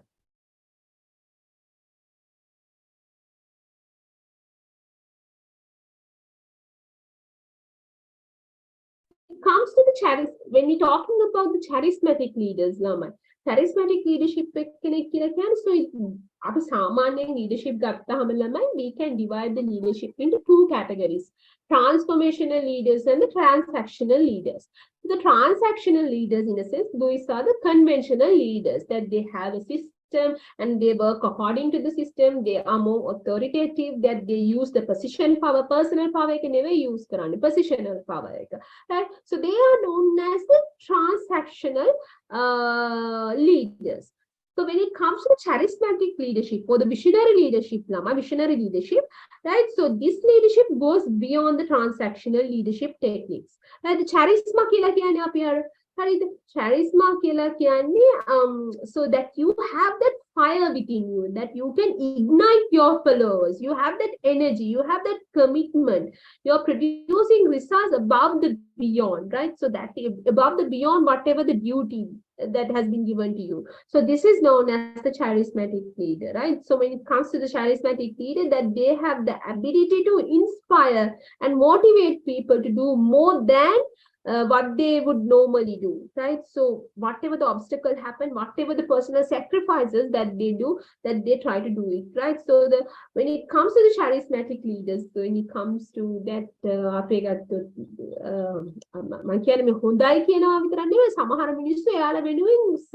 sacrifices ඒ වගේ කට්ටිය ඉන්නවා දැන් අපි ගත්තොත් ඇත්තටම ඉතින් අපි ගත්ත හිට්ලර් ගත්තත් ප්‍රභාකරන් ගත්තත් මම කියන්නේ හොඳ නරක නෙවෙයි charismatic, right? Because මිනිස්සු එයා කියන දේවල් කරානේ, right? ඊළඟට suicide bombers කොච්චර හිටියද? So that is there, right? So because that they did morning sacrifices in order to achieve their target, right? So that was there. So those are the charismatic leaders, right? So Che gatta, Lankavi Vijay Veera gatta. So that is those are the examples for them. So that might not be good for the good or the bad, but anyway, so those are the examples, right? So when it comes to the transformational leaders, like charismatic leaders, right? Transformational leaders are a bit similar to the charismatic leaders, but a little bit different by their special ability to bring about innovation and change by recognizing the followers' needs and concerns. ඒක මේ කියන්නේ managerial පැත්තට. charismatic එක හොඳ පැත්තටම යනවා කියන එකට උදාහරණය තමයි transformational leaders. When it comes to the transformational leaders, that they are like good managers, that they openly share whatever the information you have in your organization. සාමාන්‍යයෙන් ගොඩක් අය හරියටම profit එක disclose කරන්න බයයි managers මොකද එතකොට then the employees start to demand for more bonuses and pay increments. So when you disclose the correct information, so when you disclose the correct profit and the true profit, then there will be problems. So most of the managers that they don't like to do. But when it comes to the transformational managers, that they openly share the information with the workers, right? So they engage in the development of the workers. So when it comes to the workers, right? So now it's time to do an MBA, right? So you do MBA now, right? So they are known as the transformational leader. Then we have the transactional leaders. So that is what I said you before. So these are like conventional managers, conventional, sampradayika managers. So that they have their position power. People listen to them because that they know that they can give the rewards and they can give the punishment. අපි අහන්නේ අන්නේ කියන කාරණාව නින්ද විතරයි. මේගොල්ලන්ට කියන දේ අහුවේ නැත්නම් අපිට ප්‍රශ්නයක් වෙනවා, right? So that is there. So the managers when it comes to the transactional managers, that they are not visionary like the transformational managers. Right, so that's about the leadership. So in here, we have described what is leadership, the definition of the leaderships and the leaders, what are the personal leadership traits and where this power comes from. So the source of power, it can be position power or it can be personal power. And then we have started to discuss about the leadership models. We said the trait model, behavioral model, and the federal model. And also we have talked about the two types of leaders, like the transformational leaders and the transactional leaders. So with that, we have come to the end of our second chapter. So that is leadership. Now we're going to our next chapter. So that is group and teams. Let me open it, right?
So let's start our next chapter, that is group and teams. Right. So when it comes to the group and teams, so this is the planning, organizing, leading, controlling. Well, leading here in a function, so it's really complex. So just because of the complexity of this function that we have divided leading into sub chapters, 5 sub chapters. But here in your diploma level, that we will be focusing on 4 chapters. So far, we have talked about the motivation and the leadership. Now we are going to talk about the group and teams, and then we will be talking about the human resource management. So these are the 4 sub-chapters of leading function. So when it comes to the group and teams, why we create group and teams? Ayapi group and teams hadane. So Rama, you must have learned something called 1 plus 1 is not 2. It's more than that. Right, so we call it the synergy concept, right? 1 plus 1 is not 2, it's 3 or more than that. So we call it the synergy concept. That means when you collect together, when you work together, so you will produce something more than the individual output, right? So that's why we create the groups and teams, right? So when it comes to the groups and teams, so what are the groups and teams? So what's the difference between a group and team? අපි ගත්තහම ළමයි team එකක් හරි group එකක් හරි හිතට වෙනස මොකද්ද? සාමාන්‍යයෙන් අපි ක්‍රිකට් වලට කියන්නේ ගෲප් එකක් නෙවෙයිනේ. අපි ටීම් එකක් කියලා කියන්නේ. ඒ කියන්නේ ළමයි ගෲප් එකක් කියලා කියන්නේ so you get together 2 or more people that they work together in order to achieve a goal. But when it comes to the team, they work together but they work intensively. හරිම ලොකු relationship එකක් හදා ගන්නවා to achieve a specific common goal. So that's known as a team. So please remember, team is always a group, but group is not always a team. It's really difficult to create a team because in order to create a team, that you have to improve the relationship among the members. So all teams are groups, but not all groups are teams. Right? When it comes to the teams, it's really difficult to create the teams in a firms. Right? So as a manager, you always should try to create the teams within your organization, but not the groups. Take times for the members to work together, right? So teams can definitely improve the organizational performance. So why people create teams or the groups? From here after that, we will be focusing the groups and teams as a same concept, and we will be discussing further, right? So when it comes to the teams or the groups, why it increase the effectiveness of organization? Why do you create teams? So the first thing is Lamai, that it enhances the performance. පළවෙනි එක තමයි ඒක increase කරනවා performance එක. So as I said you before, so the 1 plus 1 is not 2, it's more than 3. අපි හිතුවොත් එක මිනිස්සෙක් 6ක් හදනවා, අනිත් මිනිස්සයා 5ක් හදනවා මොකක් හරි items, දෙන්න එකතු වුණොත් 11ක් නෙවෙයි, දෙන්න එකතු වුණොත් 15ක් හදනවා. So that is known as, that means one particular person, suppose that one person produced 6 units and another person produced 5 units, so then altogether it has to be 11 units, but it's not like that. So when you work together, that it might be more than 11 units, it might be like something like 15 units. So it increases the performance. So we call it as the synergy concept, right? Enhance the performance. So it's increased the production. And also it increases the responsiveness to the customer, right, Lama? So when you are in team, that the customers know to whom to call and whom to report a particular thing. So it's increased the responsiveness. So when you are, if you just think about the McDonald's or KFC or Pizza Hut or Domino's, so Domino's says that if you do not get it within 30 minutes, that you will get a free delivery. I can order a free pizza. Right, so it's because the responsiveness, you know, that it's give a kind of assurance on the delivery, right? So it's very responsive. So you cannot have this responsiveness if you do not have a team. So in a team, if the McDonald's will 15 minutes a day or they deliver table customer. So in order to do that, you work as a team. There is someone to take the bun, there is someone to put the meat as well as the lettuce and the cheese stuff, there is someone to create the french fries, and there is someone to wrap all this one, to take the tray, to take it to the tray, and then to the delivery person or someone. So it's a kind of a team, right? So it's increased the responsiveness to the customer. right? And also it increases the innovation. So when you have a lot of people in a team, that they have different skills and knowledge and ideas, so that they might have different ideas and it increase the innovation. And also when you are in a team, you get motivated. When you learn for something, rather than do it individually, that you always try to get into groups and learn work collectively. So that when you work collectively, what happens? When you see somebody who works, you feel like, okay, I should also learn. It can motivate, so it increases the motivation and satisfaction. So these are the reasons of these are the impact towards the effectiveness of organizations through the groups and teams. Group and teams in the make effectiveness. So when you have all this stuff, so it creates you a quality that you can compete with your competitors. Then Domino's got them up 30 minutes deliver. So it's a kind of a character, it's a kind of attribute that you can use to compete with your competitors. So මේ tagline එකත් එක්ක ඔයාට පුළුවන් Pizza Hut එකත් එක්ක compete කරන්න. So it's the kind of attribute that you can use to compete with your competitors. So we call it as a competitive advantage, right? So when you have super duper groups and teams that is trained and developed, you can use them as a competitive advantage to win the market, right? So when it comes to the group and teams, so that's why we call them that advantage of group and team. So these are the following are the competitive advantages of the group and team. So the first one is the performance enhancement. As I said you before, that's the synergy concept. So it increases the production. So the responsiveness to the customers. So if you are individuals, it's difficult to achieve, it is difficult to respond to the customers individually. So when you are in team, it's easy. The innovation, so when you have a lot of skillful people in a team, so that they have different skills, so it's increased the innovation. So the motivation, of course, when you have number of people, so when you look at the others, that you might get motivated too. Then we have the types of groups and teams. So these are the types of groups. So when it comes to the groups and teams, so the way that you create them, right? So whether it's formally built or the informally built. So the way that based on the people who built it, that we can divide the groups and teams into two categories.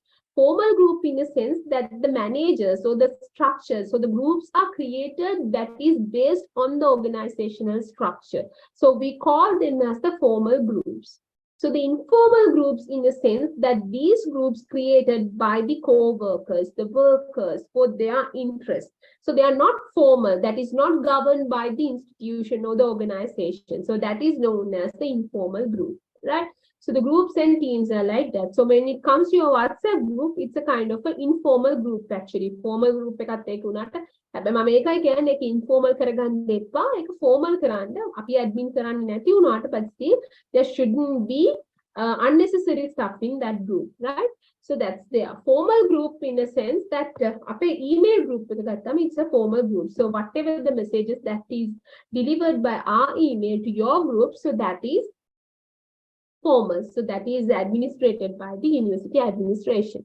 And so that's there. So when it comes to the groups and teams, that the groups and teams that is developed within the organizational structure is known as the formal groups. So these are the examples for the formal groups. So the first one is the cross-functional teams. So you know what are the functional teams in an organization. We have already discussed within it when it comes to the organizational structure. So you have the marketing department, finance department, HR department. So when you have a team that with the number of individuals who do the different functions, so we call it as the cross-functional teams.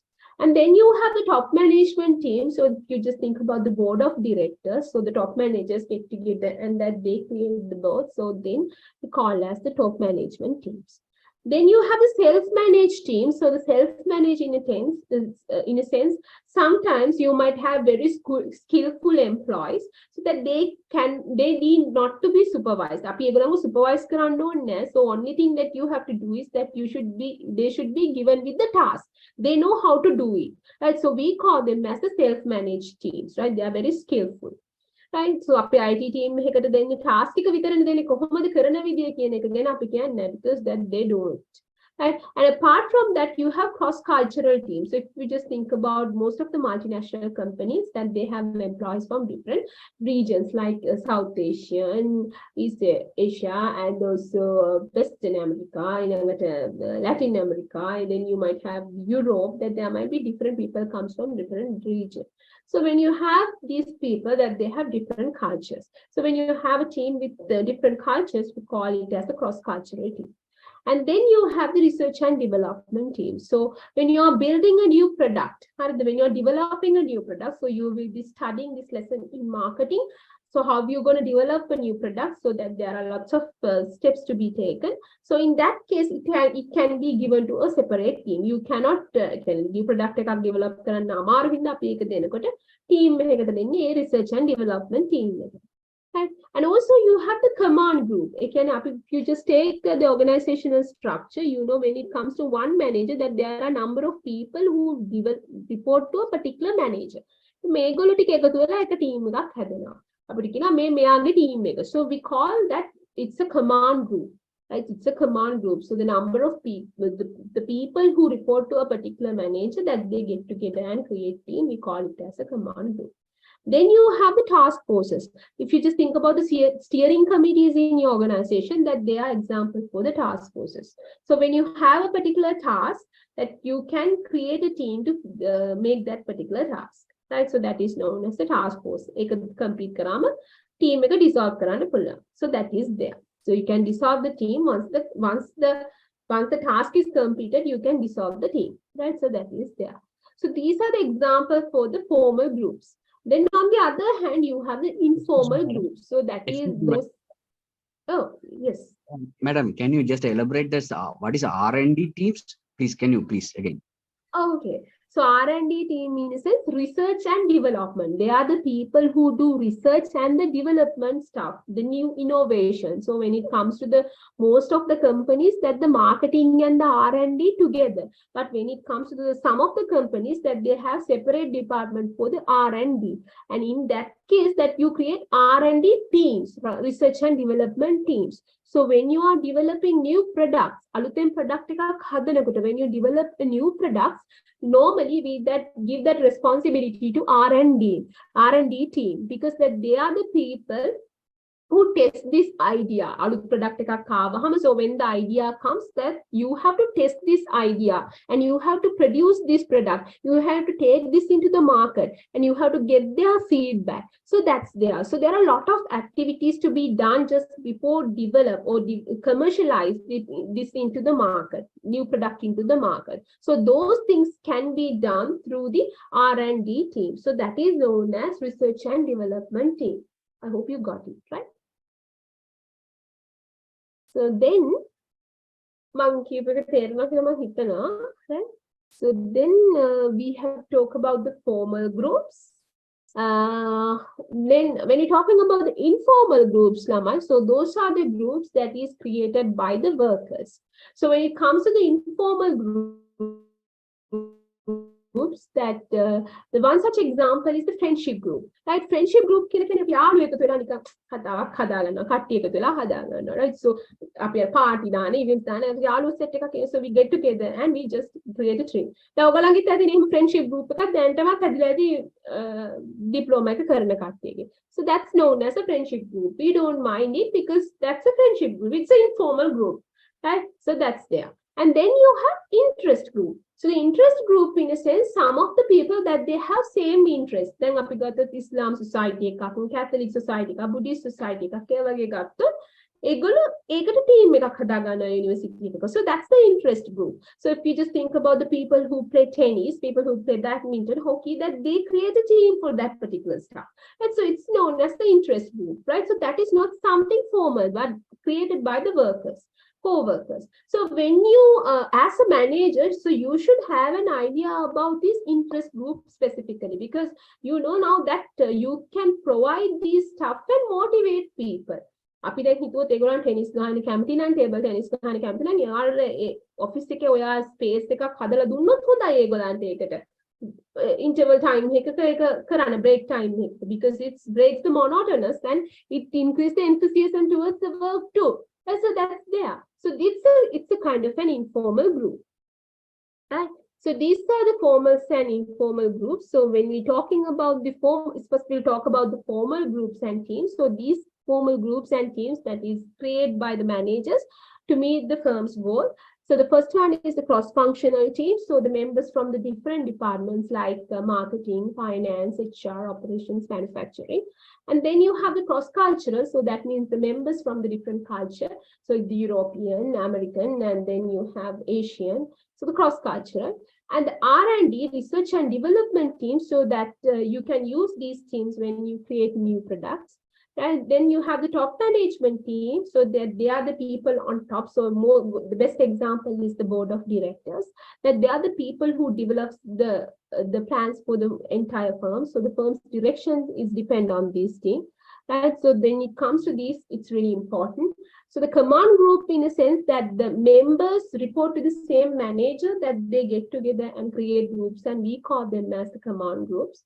So the task force, in a sense that you create a particular task to meet certain objectives, right? So self-managed teams, in a sense that the members are given with the task, that they are empowered because you rely upon their skills. You believe that they have the skills and knowledge to complete the task by themselves. So you just give them the task and they decide how to do the task.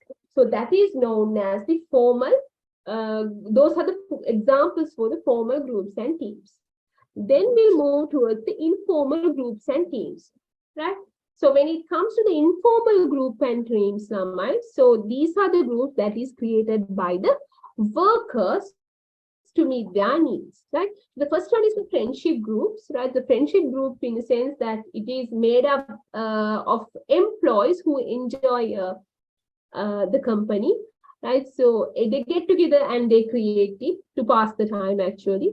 Then interest group, in a sense, so the workers who have the common goals, that they get together and create some groups, that is known as interest groups. So as I said you before, so the managers should observe this interest group to learn what employees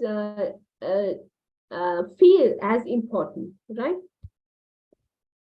Then when you create the groups, when you make the group, so the success of the group depends on some factors, right? The success of the group, that is depend on some factors. So these dimensions are known as group dynamics. Group dynamics here, right? So when it comes to the group dynamics, the first one is the group size. So when it comes to the group size, you might think then group size group innovation skills you might think, of course, when the size is increasing, the group might be success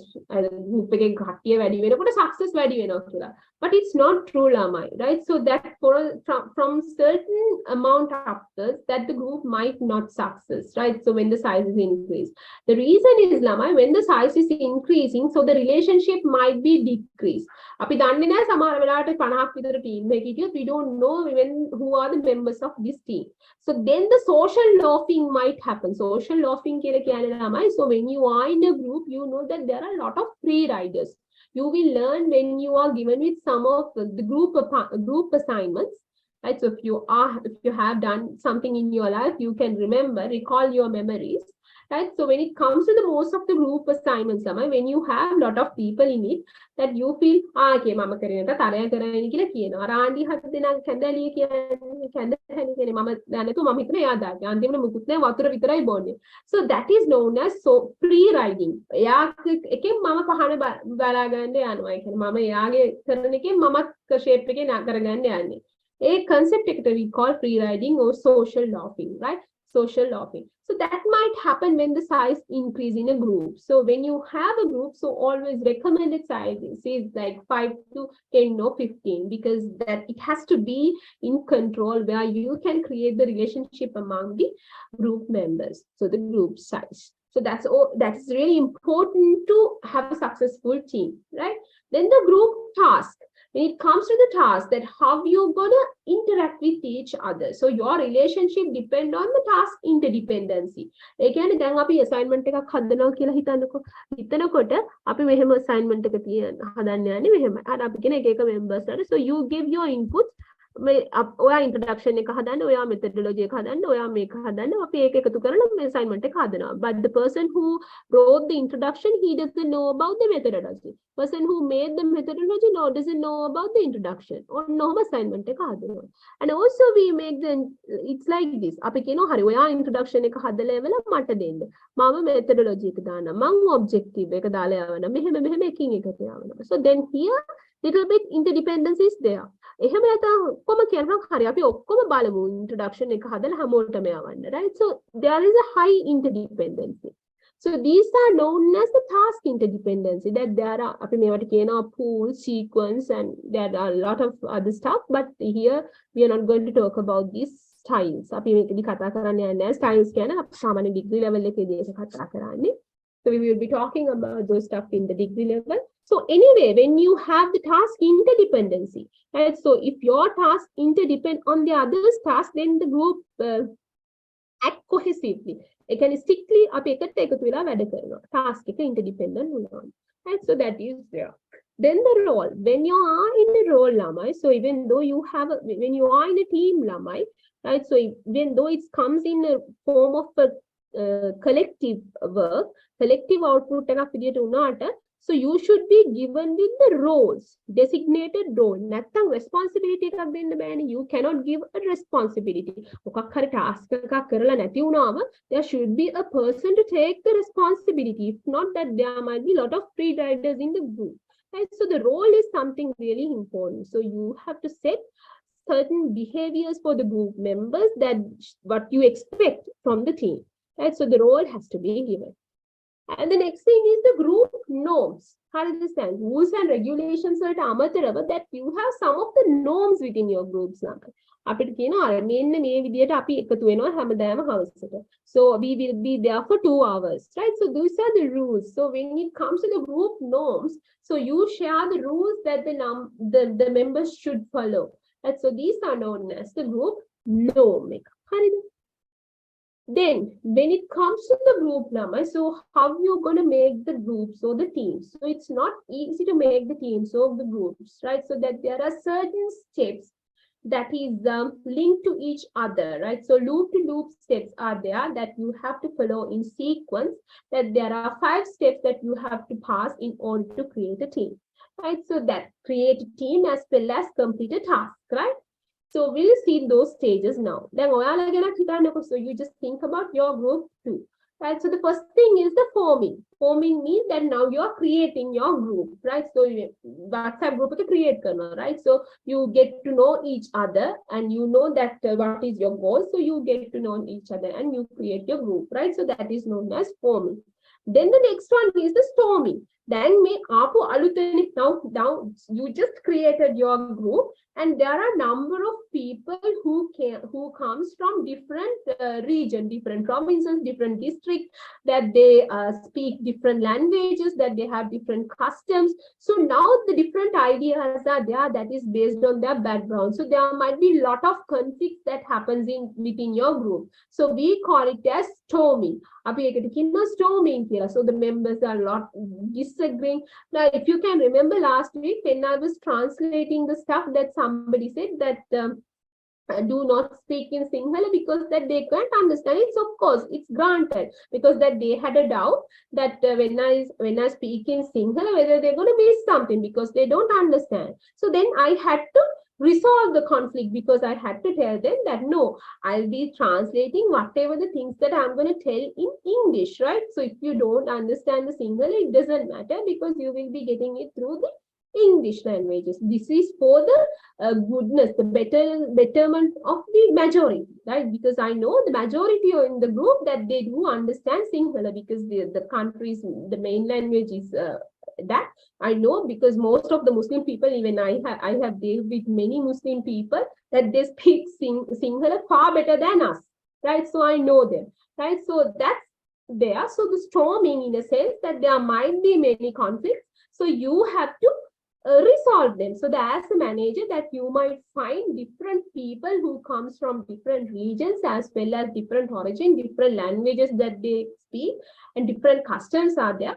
So storming in a sense that you have to resolve these conflicts. And then you have the norming.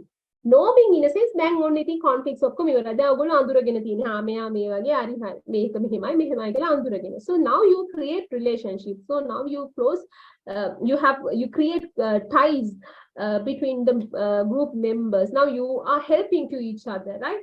So now you know who you guys are. Then the performing in a sense, then තමයි නියම task එකට එන්නේ. දැන් මාස දෙක තුනක් යනකොට පස්සේ ඔයාලා දන්නවා, right? Now this is how we should do the quiz, right? So if there is person who is well knowledgeable in agriculture, then you get the help from those people, right? You get the cues, you get the extra materials from your friends. So you try to achieve your task actively, collectively. So that is known as the performing. So right after 1 year, once you complete the degree, right after you get the your diploma certificate. So then after the awarding ceremony, you say bye to your group and then you wrap up the group and you go off, right? So that is known as the NO journey, right? So these are the 5 steps. So the first thing is the forming, then you storming, norming, performing, and adjourning, right? So these are the stages of group development, right? So in here, as a part of leading function, we have started to talk about the group and teams. So we have described what are the groups and teams and what is the difference between the group and team. And then we said that what are the competitive advantages of creating group and teams, how it increases the effectiveness of the organization. And then we have talked about the types of the group and teams. So that is based on the formality and the informality. So when it comes to the informal groups, I said that all of the informal group in a sense that those groups are made based on the organization structure. Right, then we started to talk about some of the group dynamics. That means when it comes to the group or the teams, the success of the group or the team depend on some dimensions. So those dimensions are known as the group size, task, interdependency, role, and the group norms. So we discussed about those stuff. And then we said when you are creating a group or team that you have to go through 5 loop-to-loop steps. Right, so we talk about those 5 steps like forming, storming, norming, performing, and adjourning. With that, we have come to the end of this chapter 2. So now we have to go to our next chapter. So that is HR, Human Resource Management. So in order to start that, I'll give me 5 minutes. So right after 5 minutes, we'll start the next lesson. So there are 2 more lessons to go. That is HRM and control. Right?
Okay, we'll start our next lesson now. So the human resource management.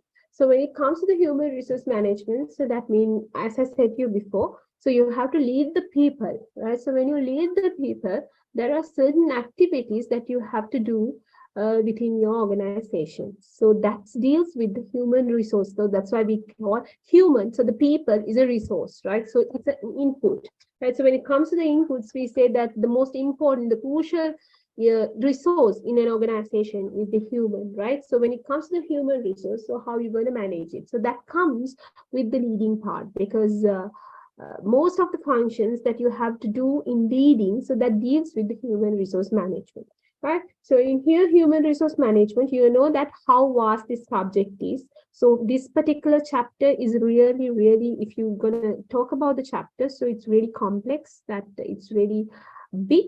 But for your level, make it up put a narrow because when it comes to the degree, you know that there is a separate module for the human resource management, right? But here we will be talking about the human resource as an aspect of the management leading function, right? So when it comes to the human resource management, so what are the things that you're going to manage? So how are you going to do it? So the human resource management, in a sense that once a person has been attracted to the organization, you know, when you are recruiting people, that there might be a lot of people who have the qualification skills that is required by you guys, right? So in an organization that you might demand for some of these qualities and qualifications and educational skills. So there might be a lot of candidates in the job market who have fulfilled this stuff. So among them that you have to attract the best in the market. So by attracting, it's not enough just attract, then you have to develop them, you have to train them, and also you have to retain them, because that if they are a kind of capable employees, that there is always tendency, probability to leave them for the good opportunities, right? So you have to retain them too. So these activities, that there are certain activities that you have to do in order to attract and retain your employees to the organization and to achieve the high level of performance, right? So these activities are known. So all these activities includes in the human resource management. So when it comes to the human resource management, so basically we have identified 5 main activities that you have to undertake in human resource management. So the first one is the recruitment and selection. Then the next one is training and development. Then you have to appraise their performance and give them a feedback. Then the fourth one is the payments and the benefit. Then the fifth one, labor and relation. So when it comes to the human resource management, Lamai, so the first one is the recruitment and selection. So as I said you before, there may be number of candidates in the market, so that you have to select them. So how you're going to select them? That you might use different number of selection tools. So there are for some organizations that they have paper-based test, and for some organizations that they have interviews. So some organizations that they ask you to play a role. For some organizations that you have to go through the medical test. And so these are the selection criteria. By using these criteria, you might select the best candidates that fit to your organization. So once you obtain these employees, recruited these employees, then you have to give them training and development.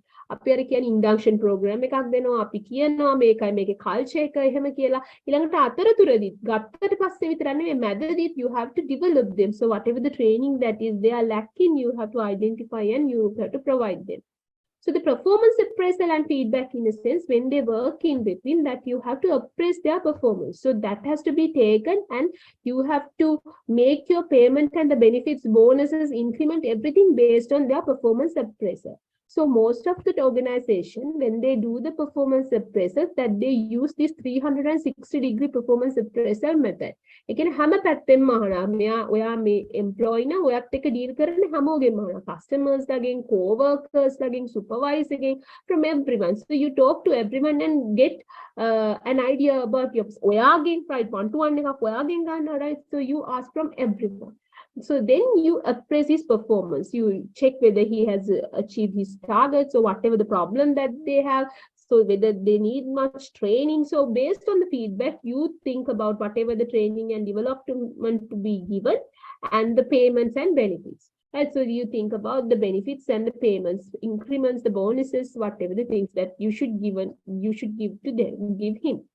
Then the next thing is the labor relations. So, when it comes to the employment, the workplace, that there are a large number of employees who work together. So there might be a lot of conflicts that happen. So as a person, you have to mediate, or you have to resolve these problems. And also when it comes to the unions, that they are very concerned about the benefits that they're going to get, right? So there might be a lot of labor problems that arise. So you have to maintain them. Right. So when it comes to the organization, so please remember that everything has connected. And we have they making it connect කළා තියෙන්නේ. හරිද? Performance appraisal එකෙන් තමයි අපි හිතන්නේ කොහොමද payments and rewards දෙන්නේ, trainings and දෙන්නේ. Performance appraisal එකේ ප්‍රශ්නයක් වුණොත් labor ප්‍රශ්නයක් ඇති වෙන්න පුළුවන්. හරිද? එහෙම ආවොත් layout එකක් යන්න පුළුවන්. ආයෙ recruitment කරන්න වෙනවා. So there are lots of stuff, right? So that they are interconnected. Right? All these activities are interconnected. Right? So that is something really important. So when it comes to the human resource management, Rama, as I said you before, that these are the activities. So the first one is the recruitment. So when you're talking about the recruitment, that there might be a lot of applicants who have fulfilled the qualifications that is required by you. So there might be pool of qualified applicants. So you have to select the best out of this pool. So you might have different selection tools, right? So you, as I said you before, that you might use different selection tools to identify the best candidate to your organization. Then you have the training and development. So it's also an ongoing process, even at the introduction, as well as with the process that you have to develop your employee skills, right? So abilities, that is something important. Then the performance appraisals and feedback. So you have to have a kind of an appraisal. You have to, based on the appraisal, so the information, based on the information that you got, you get through the performance appraisal, that you use them to train and motivate and reward your people, employees, right? So that is also something important. So the pay and benefits, in a sense, that how you're going to reward your employees, raises and the bonuses. So you have to appraise the performance as then performance appraisal pay and benefits decide karana. Then you have the labor relations. So the managers need to have a kind of effective relationship with the labor unions who represent the workers. So you have to help the union to have a kind of stable environment in company. Union helps organization to create the payment structure and the work conditions. So that is something very important. And the next thing is the human resource planning. So this is where we plan the human resource. So the human resource planning, in a sense, you plan for the current and the future requirement of the human resource. For an example, if you think that we are going to open new branches in next 5 years, then you know that we have to double our number of employees you're going to work here. So you have to recruit more. So you have to have an idea about that. And also, if you feel like that you are going to digitalize the business, you know that you have to lay out the number of employees. Then අපිට එච්චර වැඩක් නැහැ. මොකද අපි digitalize කරන්න යන්නේ. දැන් 100ක් ඉන්නවා නම් අපිට තව 50යි ඕන වෙන්නේ. So you know that there should be a layout. Then you have to get ready for it. VRS එකකටද යන්නේ කොහොමද කරන්නේ? So you have to think about it.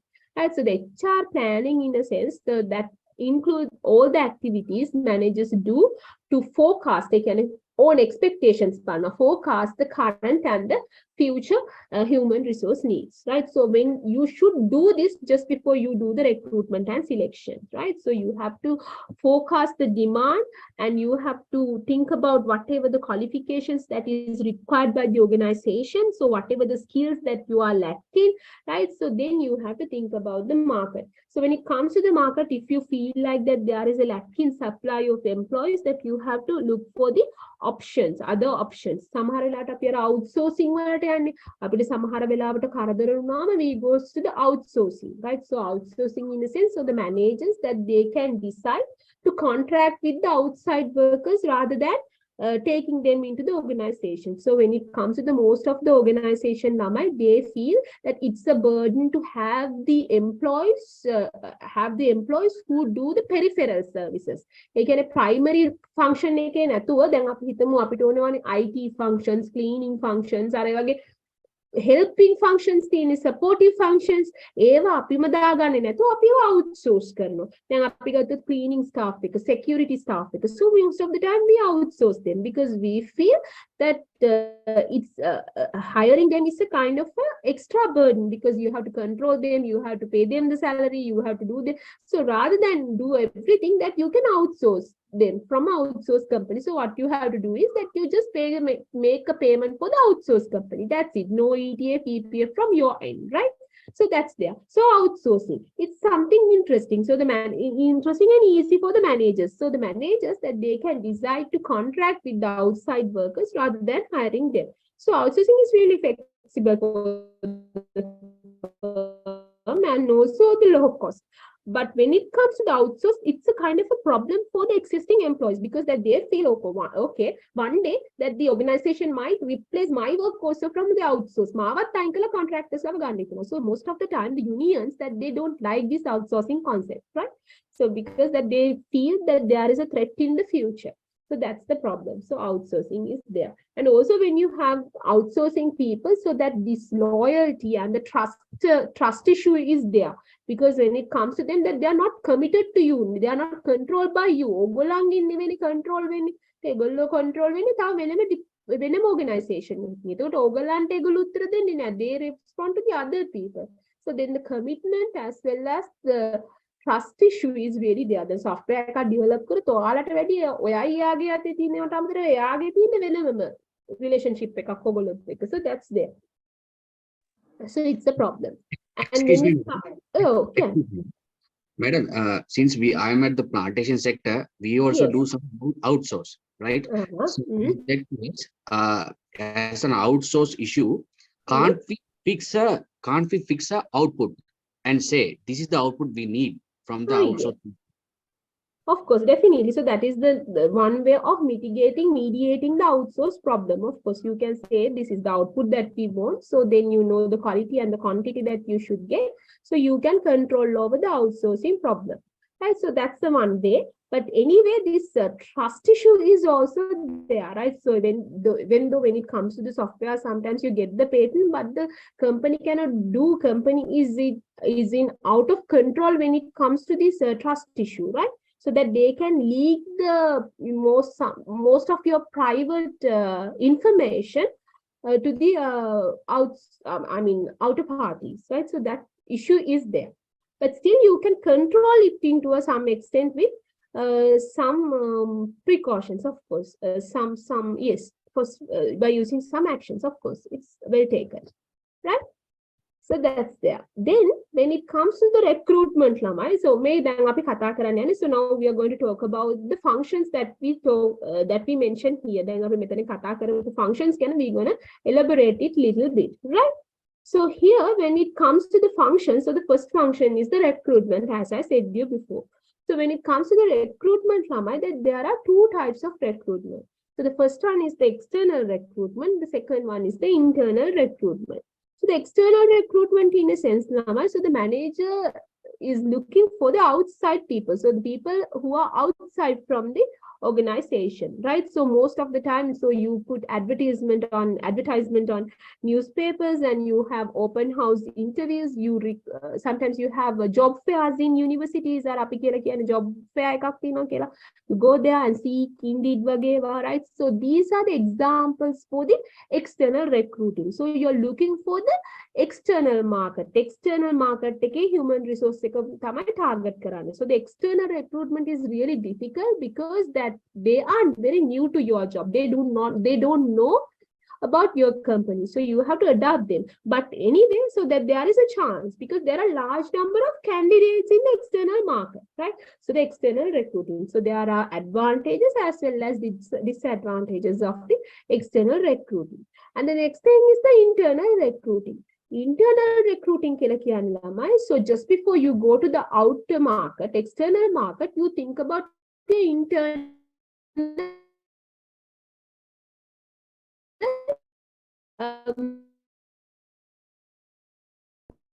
group. You send a kind of an internal event to understand, to identify whether that there is a candidate within an organization is support. Positions feels within the it has several benefits for the employees.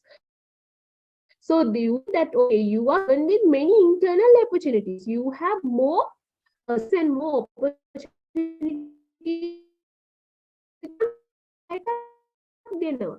And also when you recruit a person, so it will be really easy. It's just a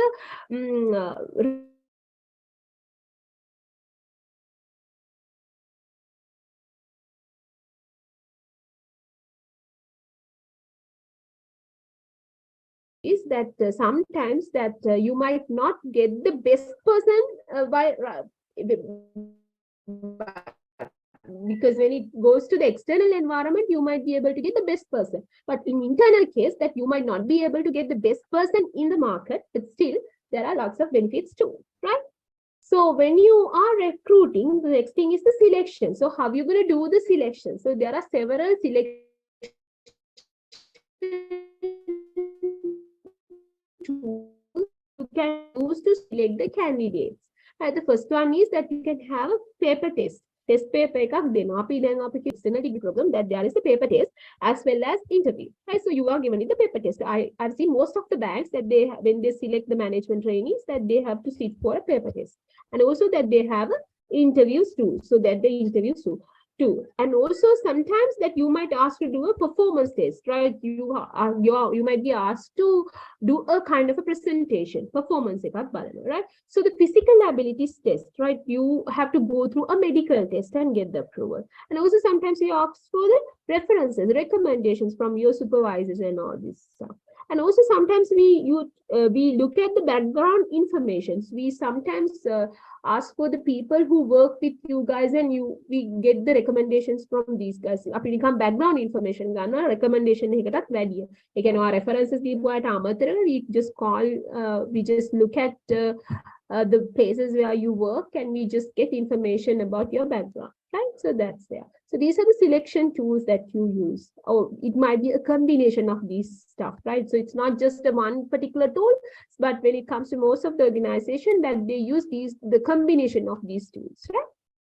Then the types of training. So what are the types of training? So the first one is then අපි කතා කරා recruitment and selection එක. Then the next one is the training and development, right? So if you can remember the training and development. So when it comes to the training development, so what are the types of training and development? So the first is you recruited to a place. Sometimes you might be taken to the auditorium and they put videos, and then they do role plays and simulations. So if you just work in a bank, you might have seen them once you may යනවා bank එක recruit කරන process එක through ගියාන. හරිද? classroom එකට අරන් අපි සාමාන්‍ය role play එකක් කරනවා auditorium එකේ videos දානවා. So if you just think about the pilots, that they also given with the classroom instructions. On the other hand, on the job training කියලා කියන්නේ you will be asking to learn through working. අපි co-worker කෙනෙක් එක්ක work කරන flow එකට කෙලින්ම දානවා. So you are given with the chance to work with the co-workers and you learn while you work. දැන් අපි food city එකේ එහෙමනම් කරන්නේ ටක් ගාලා අතනට දානවා පොඩ්ඩක් ඉස්සෙල්ලාම classroom එකකට අරන් කියලා දෙනවා. ඊට පස්සේ කට්ටියත් එක්කම දානවා. ඒගොල්ලොත් එක්කම දන්න දේවල් අහගෙන ඉගෙන ගන්න කියලා. Or else sometimes you are giving the apprenticeship. So that means you are given with you are given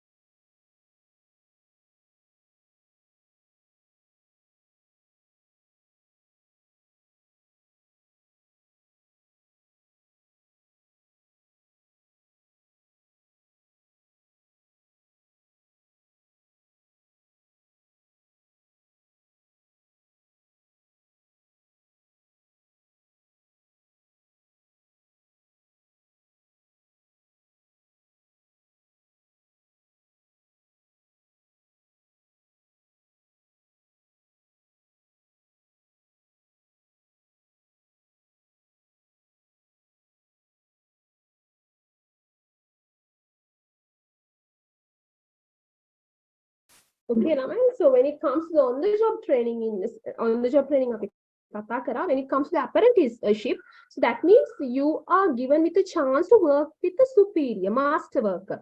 ඒ කියන්නේ අපි ගත්තොත් අර lawyer කෙනෙක් එක්ක අප කියන්නේ lawyer කෙනෙක් ගාව වැඩ කරන්න ඕනේ, ඊළඟට pilot කෙනෙක්ට දෙන chance එක master pilot කෙනෙක් එක්ක වැඩ කරන්න යන්න ඉස්සෙල්ලම. So that's their apprenticeship, right? So you are given with a chance, a worker contract to work with the master worker to learn the skills, right? So that is known as apprenticeship. So these are the types of training, right? So the first one is the classroom instructions and on-the-job training and the apprenticeship, right? So apart from these stuff that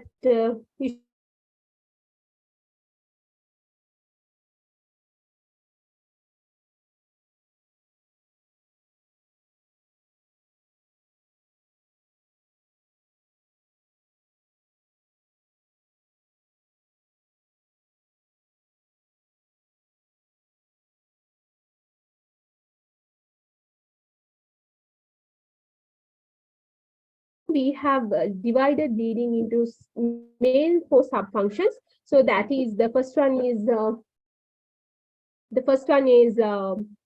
motivation, then the leadership, then we have talk about the groups and teams, and then we started to talk about the human resource management, right? Give me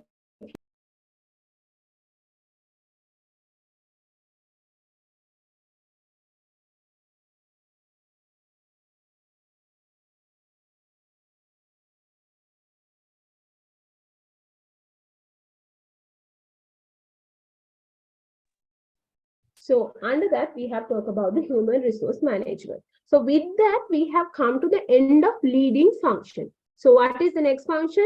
So that is the last function, control. So far we have completed. So far we have talked about planning, organizing, and leading. So under leading, we have covered almost these 4 sub-functions. And now we are going to talk about controlling, right? So this next function is control.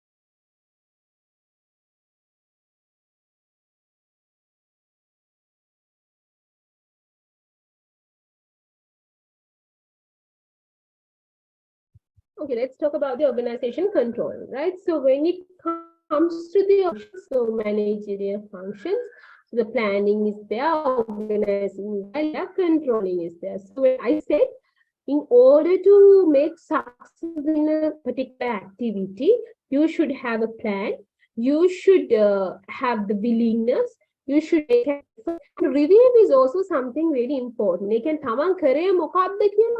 have to check the way that you're going to review. You have to check whether you have do it successfully, whether you are moving in the correct path, right? So this is known as organization control.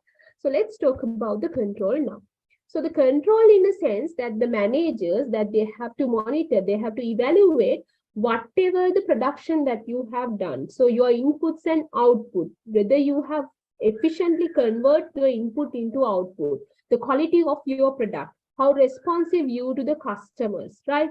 Whether your managers are innovative. So these are the things that you have to think about. So as a manager, you have to monitor and evaluate these key components in an organization. So these are the stuff that you have to control, your input and output process, as well as the way you deal with the customer, quality of the product, as well as your staff. So this is how you're going to control. So this is where you should control, monitor, and evaluate, right? So when you are controlling, there might be a kind of a system you have in your organization. So the control system, in a sense, that a system you have to monitor, that you have the target in one hand and you monitor the actual performance and you evaluate them. So the system that you have to get the feedback and to compare these stuff. So all this stuff systematically we call them as the control system. So the formal target setting, monitoring, evaluation, and feedback system that we provide the managers to achieve the organizational task in efficient and effective manner. So that is known as a control system. So if it's a good control system, it has to be definitely flexible. Right? Again, අපිට නිකන් වැඩ කරන්න ලේසි වෙන system එකක් වෙන්න ඕනේ. අපි information ගන්න අපිට මාර අමාරුයි නම් කවදාවත් manager කෙනෙක් ඒකෙන් information ගන්නෙ නැහැ. If we just think about a system, if it's really difficult to get the information from the system, if the managers has no access to that particular system, so then there is no use of such a system. So it has to be a flexible system. Information නැතුව මුකුත් කරන්න බෑ. So it has to be a flexible system to get the information. And also when you get the information, that they have to be accurate. ඔයාලට තේරෙන්න ඕනේ control කරන්න ඕනම දේ මොකක්ද ළමයි? Information. So the best thing, the most important thing that you should get to control your organization function is information. මම හරියට යනවද කියලා මට බලන්න පුළුවන් වෙන්නේ information වලින්. Right? When it comes to the information, that there should be a system where I can access to the information easily. So flexible window. And also accurate. These information have to be accurate. Right? හරියව දෙන්න ඕනේ. ඒ වගේම timely ඒවා දෙන්න ඕනේ. අද ගන්න ඕන එක මට හෙට හම්බෙලාද දන්නේ. So it has to be timely. It shouldn't be outdated. Right? So when it comes to a good control system, that it should be flexible, it should be accurate, and also it should be timely manner, right? So when it comes to the control system, that there might be 3 types of control in your organization, right? So you can have 3 types of control in your organization. So the first one is that you take the precautions. That means just before it happens, you expect, right, if I don't do this, that this problem might happen. So just before the things go wrong, right? So you take the precautions. So that is known as the feed-forward control. So you have to take these precautions at the input level. Right, so we call as the feed-forward control. For an example, if you just think about the apparel sector, garment sector, right? So you know that the quality of the fabric quality of the product depend on the fabric as well as the thread, the quality of the fabric and the thread that you're going to purchase, right? So you make standards. අපි කියන හරි මේ standards තියෙන inputs විතරයි, මේ fabric, මේ threads විතරයි අපි ගන්නෙ. Right, so just before it goes wrong, you get the precautions, you make the standards, right? So it's known as the feed-forward control. You anticipate, you forecast whatever the problems that can happen in future, and just before it happens, you provide the standards and the benchmarks to be achieved. Right, so that is known as the feed-forward control, or that happens at the input level. ඊළඟට control කරන්න පුළුවන් within the process. හරිද? conversion process එකේ. දැන් ඔන්න garment එකේ මහගෙන යනවා. So now your target is to produce 30,000 units at the end of 30 days. So within 15 days, now you measure whatever your actual number of units. Then it's not 15,000, you have only 10,000 units. So you check whatever the problems. So when you check the problems, you find that there is a machine that is outdated. Right? අපි බලනවා හරි එක line එකක production එක අඩුයි. මොකද හේතුව machine එකක් වැඩ කරන්නේ. So you check it and then you fix the machine. So this is known as the concurrent control. So you manage the problem when they occurs. So when the problem is there, you fix it. Right? So this is known as the concurrent control. Right? So within the conversion process. Right? So that's the next one. So the feed-forward control, concurrent control. And the next thing is the output level. It can be feedback control like a killer. So once a particular thing is done, right? It can one second.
දැන් හදන්න බෑනේ.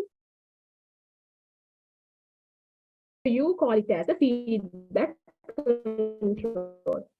So I hope you guys, right? So feedback, so the input level, version process, concurrent control, feedback control. So these are the 3 types of control. So then the next one, so here I have given you a kind of a description about the control types. So the first one is the feed forward control. So that is using the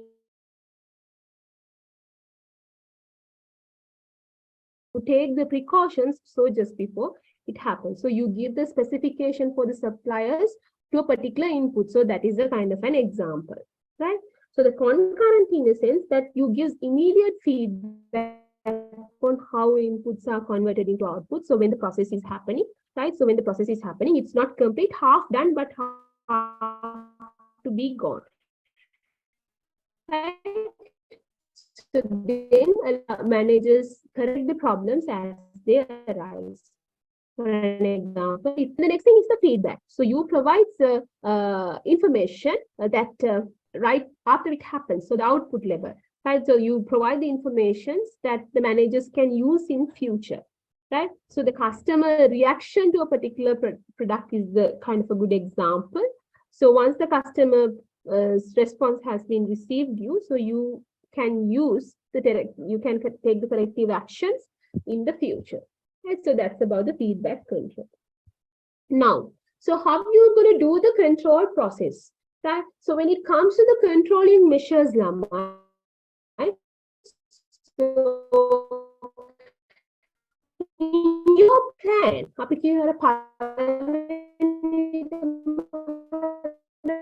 planning stage, that you have to mention the way that you do the control. This process in so you have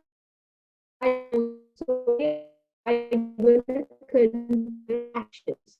So the first thing is that you have to take whatever your target define in your plan, performance targets, goals that you're going to achieve within a plan.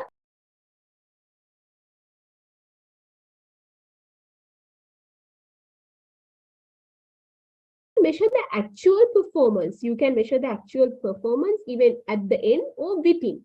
අපි කරනවා දවස් 15න් බලන්න පුළුවන් 30න් බලුවොත් කරන්න දෙයක් නැහැ. හරිද? 15න් බලන්න පුළුවන් 30න් බලන්න පුළුවන්. ඉතින් 15න් බලනවා. So you compare it. Okay. You compare it. You said that no, by 15 days, but we have still 10,000. So you compare your actual performance against the chosen standards, right? So you compare, then you take the corrective actions. So you take the corrective actions. So that's there. So this is how you do it. First, you have the standards, then you measure the actual performance, then you compare your actual target, and then you take the corrective actions, the control process. So these are the steps to be taken. So these are the steps to be taken in order to move towards the control process, right? So the first, you have the standards, goals, or the targets that you should evaluate against your actual performance. So the top managers, middle level,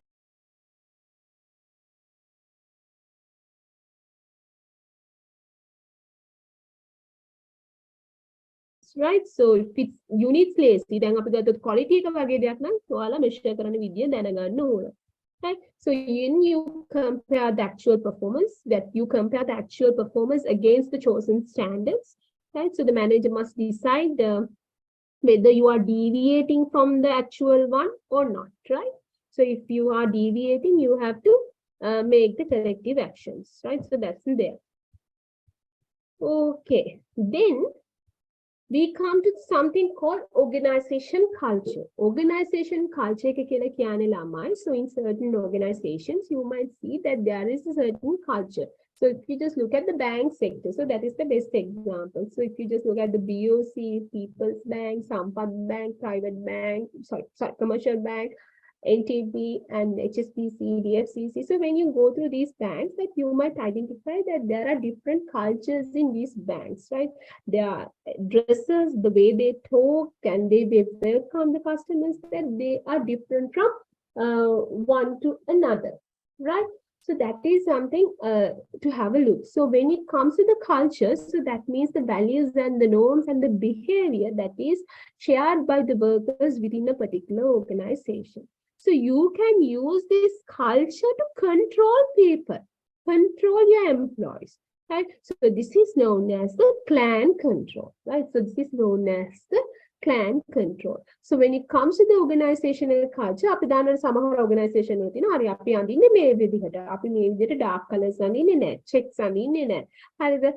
belt එකේ පාට තමයි shoe දෙක දාන්නේ. So then there are certain norms. Normally අපි කියනවා අපි අපේ office එක පටන් ගන්න 8 o'clock වුණාට අපි එනවා සාමාන්‍යයෙන් 7:45 වෙනකොට. So it's a kind of a norm, right? So when you use these norms, these cultures, these values in order to control your employees, so we call it as the clan control, right? So the clan control means that you're controlling employees through the internal system of values and norms, right? So when it comes to the both culture and clan control, so that they accept the norms and values, and then they try to control the workers within this system, right? So as I said you before, that the dress styles, working hours, right? So all are good example for the clan control.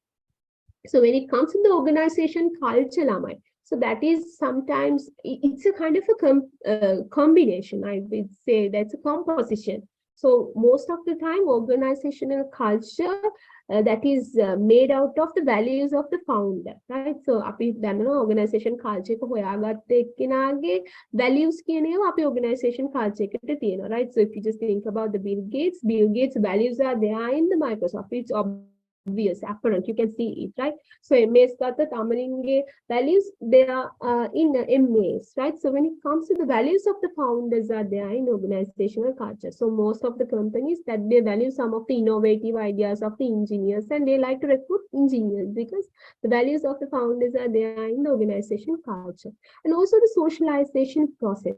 So whether they have lots of events, if you just think about the organizations like Dialogue, that they have lot of interactive activities, parties, events. So their socialization process. There are ceremonies. So you know some of the people that some of the organizations, so whatever the ceremonies that they have. And so they have Christmas parties, that they have wedding, that they have several ceremonies, right? So these are the stuff. And also there are stories and the language. You know, sometimes in some organizations that they like speak like and also some people that they use Miss, Madam, Boss, all these stuff, right?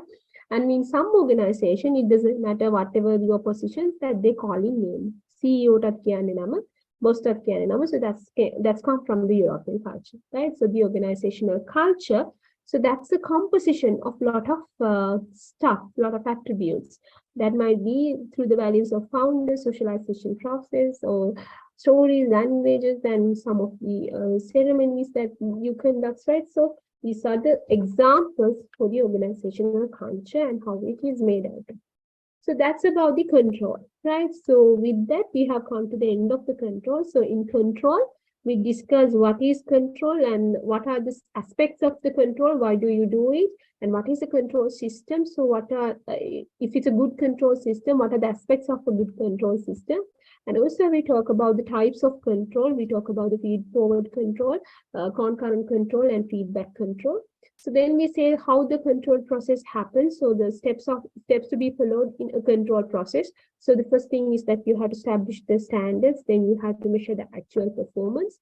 Then you have to compare the actual performance with the chosen standards. And then you have to make the corrective actions, right? So these are the steps. And then we talk about the clan control. So that means you're going to control the organizations through the culture. So culture, we have described what is organizational culture. So what is it made out of? So with that, we have come to the end of organizational control as well as the end of the course module management, fundamentals of management.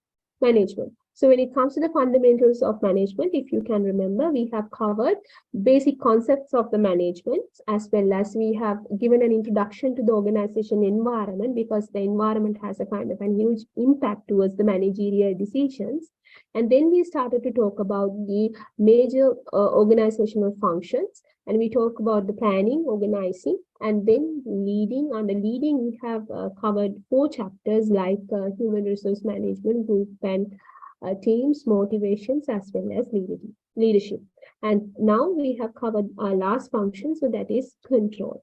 So with that, we have come to the end of this module, and you will be having your quiz.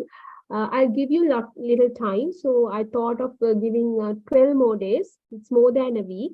Right, so you will be having your quiz on 27th Friday, right? So we make it available from 8 to 12. There will be 30 to 40 questions that you have to answer within 1 hour, right? So that's how it's going to happen. We'll let you know the details. I mean, we'll acknowledge, I mean, we'll inform you in advance through an email as well as WhatsApp group message, right? So if you don't get an email, so please remember that you will be getting a WhatsApp message. So I send it to Fahim, and Fahim will post it in your WhatsApp group. So if you do not connect into the WhatsApp group yet, please connect with it. And also, if you don't have access to the LMS, so essentially, I want all of you to get connected to the LMS. The people who recently joined, you all have to create your LMS account. So please get the number, Linux number from Sajita, and make the formalities, make the necessities to create your WhatsApp group, because it's essential to have, because when it comes to the lecture materials, all your lecture materials will be available in your WhatsApp group, and also the quiz will be available in your WhatsApp group. So in order to do that, you should have access to the LMS. So please get it, right? To connect to the WhatsApp group, that 1 second, Fahim will post the link, so you can get connect with it, right?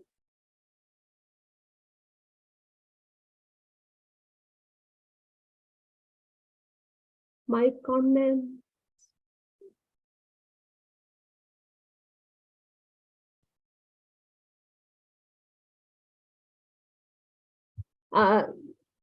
Communication, so you don't need to follow the communication, right? So that there is another chapter called communication, but I just I'll delete it, right? I'll delete it from your platform, from LMS. You don't need to look at the communication. So whatever you will be getting in the quiz, so the stuff that you're going to study here, right? Not anything else, right?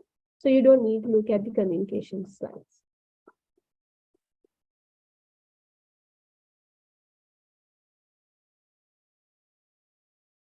So if you have anything else that you can.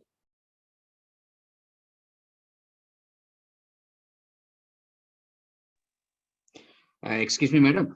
Actually, until we just get used to that LMS, it's better if you can communicate through the WhatsApp or email, madam. But in near time, definitely we'll get used to it. But only thing, madam, that your materials, whether I just want to know, the existing WhatsApp group it is a formal one, no? It is not the informal one, no? No, it's a formal one. So what Fahim created is a formal one. Right. Okay. Thanks. Okay.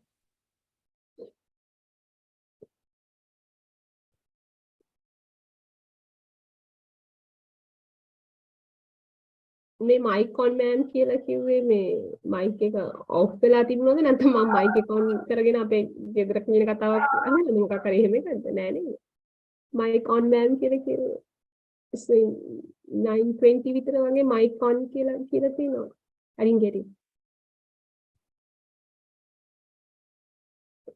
mic එක on වෙලා තිබ්බද 9 ඉස්සර එහෙමද නෑ madam එක නෙවෙයි මේ අනිත් කායක ඔන්න ආදී right okay I was thinking that Anything went wrong? Okay, no.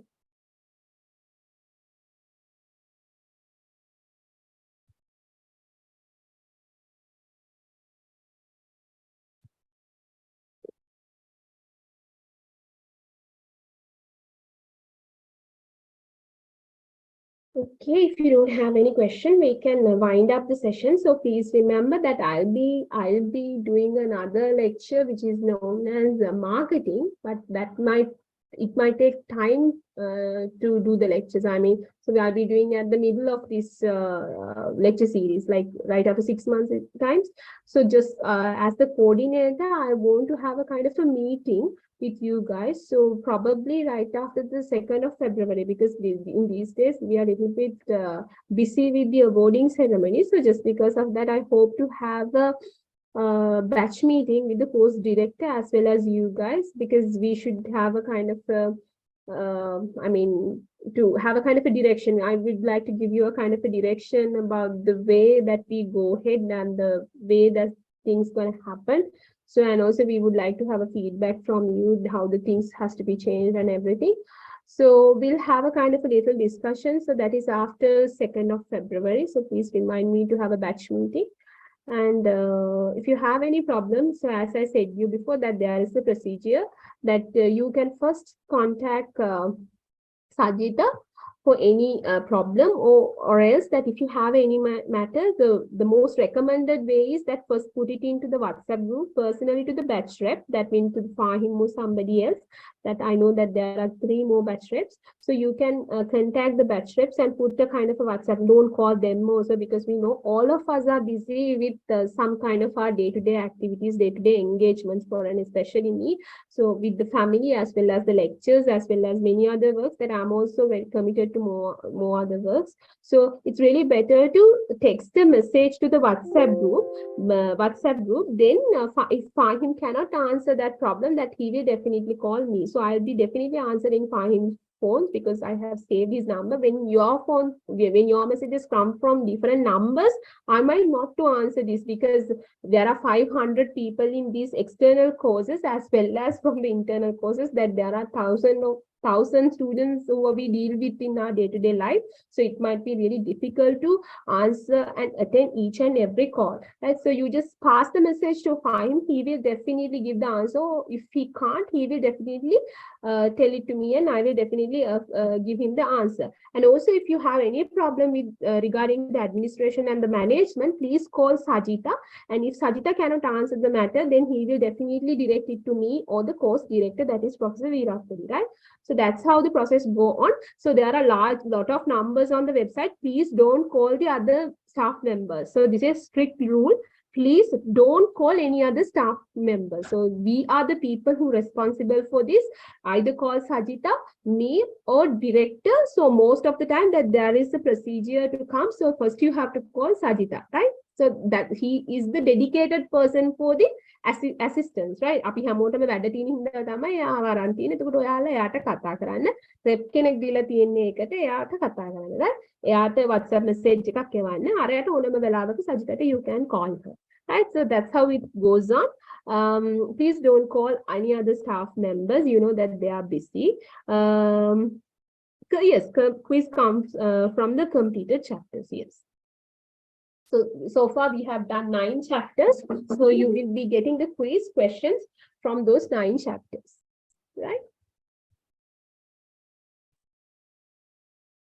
Okay. So please don't skip any quiz. So the quiz is the only assessment method that we're going to have. So it's essential to take part in all the quizzes, right? So if you participate in all the quizzes, then no worries that you will be able to get the diploma without any matters. So if you do not, then there will be a problem. So please take part, and then there won't be any regrets. So with that, we can wind up the session. So there will be another module that happens in next week. So I'll share the link with you guys. I'll send it to Fahim, and Fahim will share it in your WhatsApp group. And for the first 2 weeks, I'll ask Sajita to share it through the emails too, right? But anyway, sometimes for the difficulties, sometimes there might be the difficulties just because of the time constraints, that we might not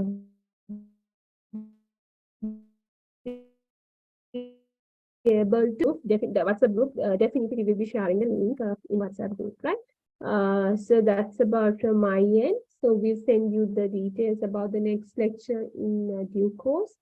So if you need to get to know about the course specifications and the detailed curriculum, please visit the website and look at the detailed curriculum. So even though you have lots of modules, you will be getting the results for the cluster. So you will be having 10 subjects in your transcript. I'll show you the transcript in your batch meeting, right? Mama way certificate ekai, transcript ekai dekama, I'll show you in your batch meeting, right? So, and also some of the photographs from your awarding ceremony, as well as the photographs and videos from your field visits, right? So I'll show them, so then you can have an idea about what you're gonna have in future, right? So with that, we can wind up the session. So please participate into the lectures, and compulsorily you have to participate in quizzes, right? So that's essential. And also when you make the names, right? So for the Mamniket attendance, for the easiness of taking attendance, it's not for me, I mean, it's for the administration, easiness for the administration. You have to rename your Zoom name as your index number and your first name. So then it will be easy to get your attendance, right? So please do it. Please follow that thing. And when it comes to your Zoom profile picture, please use your official photo or something. I know that so far I haven't seen something inappropriate, right? So I know that you are a kind of adult crowd, then no need to tell those stuff, right? So anyway, that's it. So I'm going to end up the session. So we'll meet again in batch meeting. So while that, until that, if you have any problems, so you can contact Sajita or Fahim, or let me know whatever the problems that you have. Okay, Rama, thank you.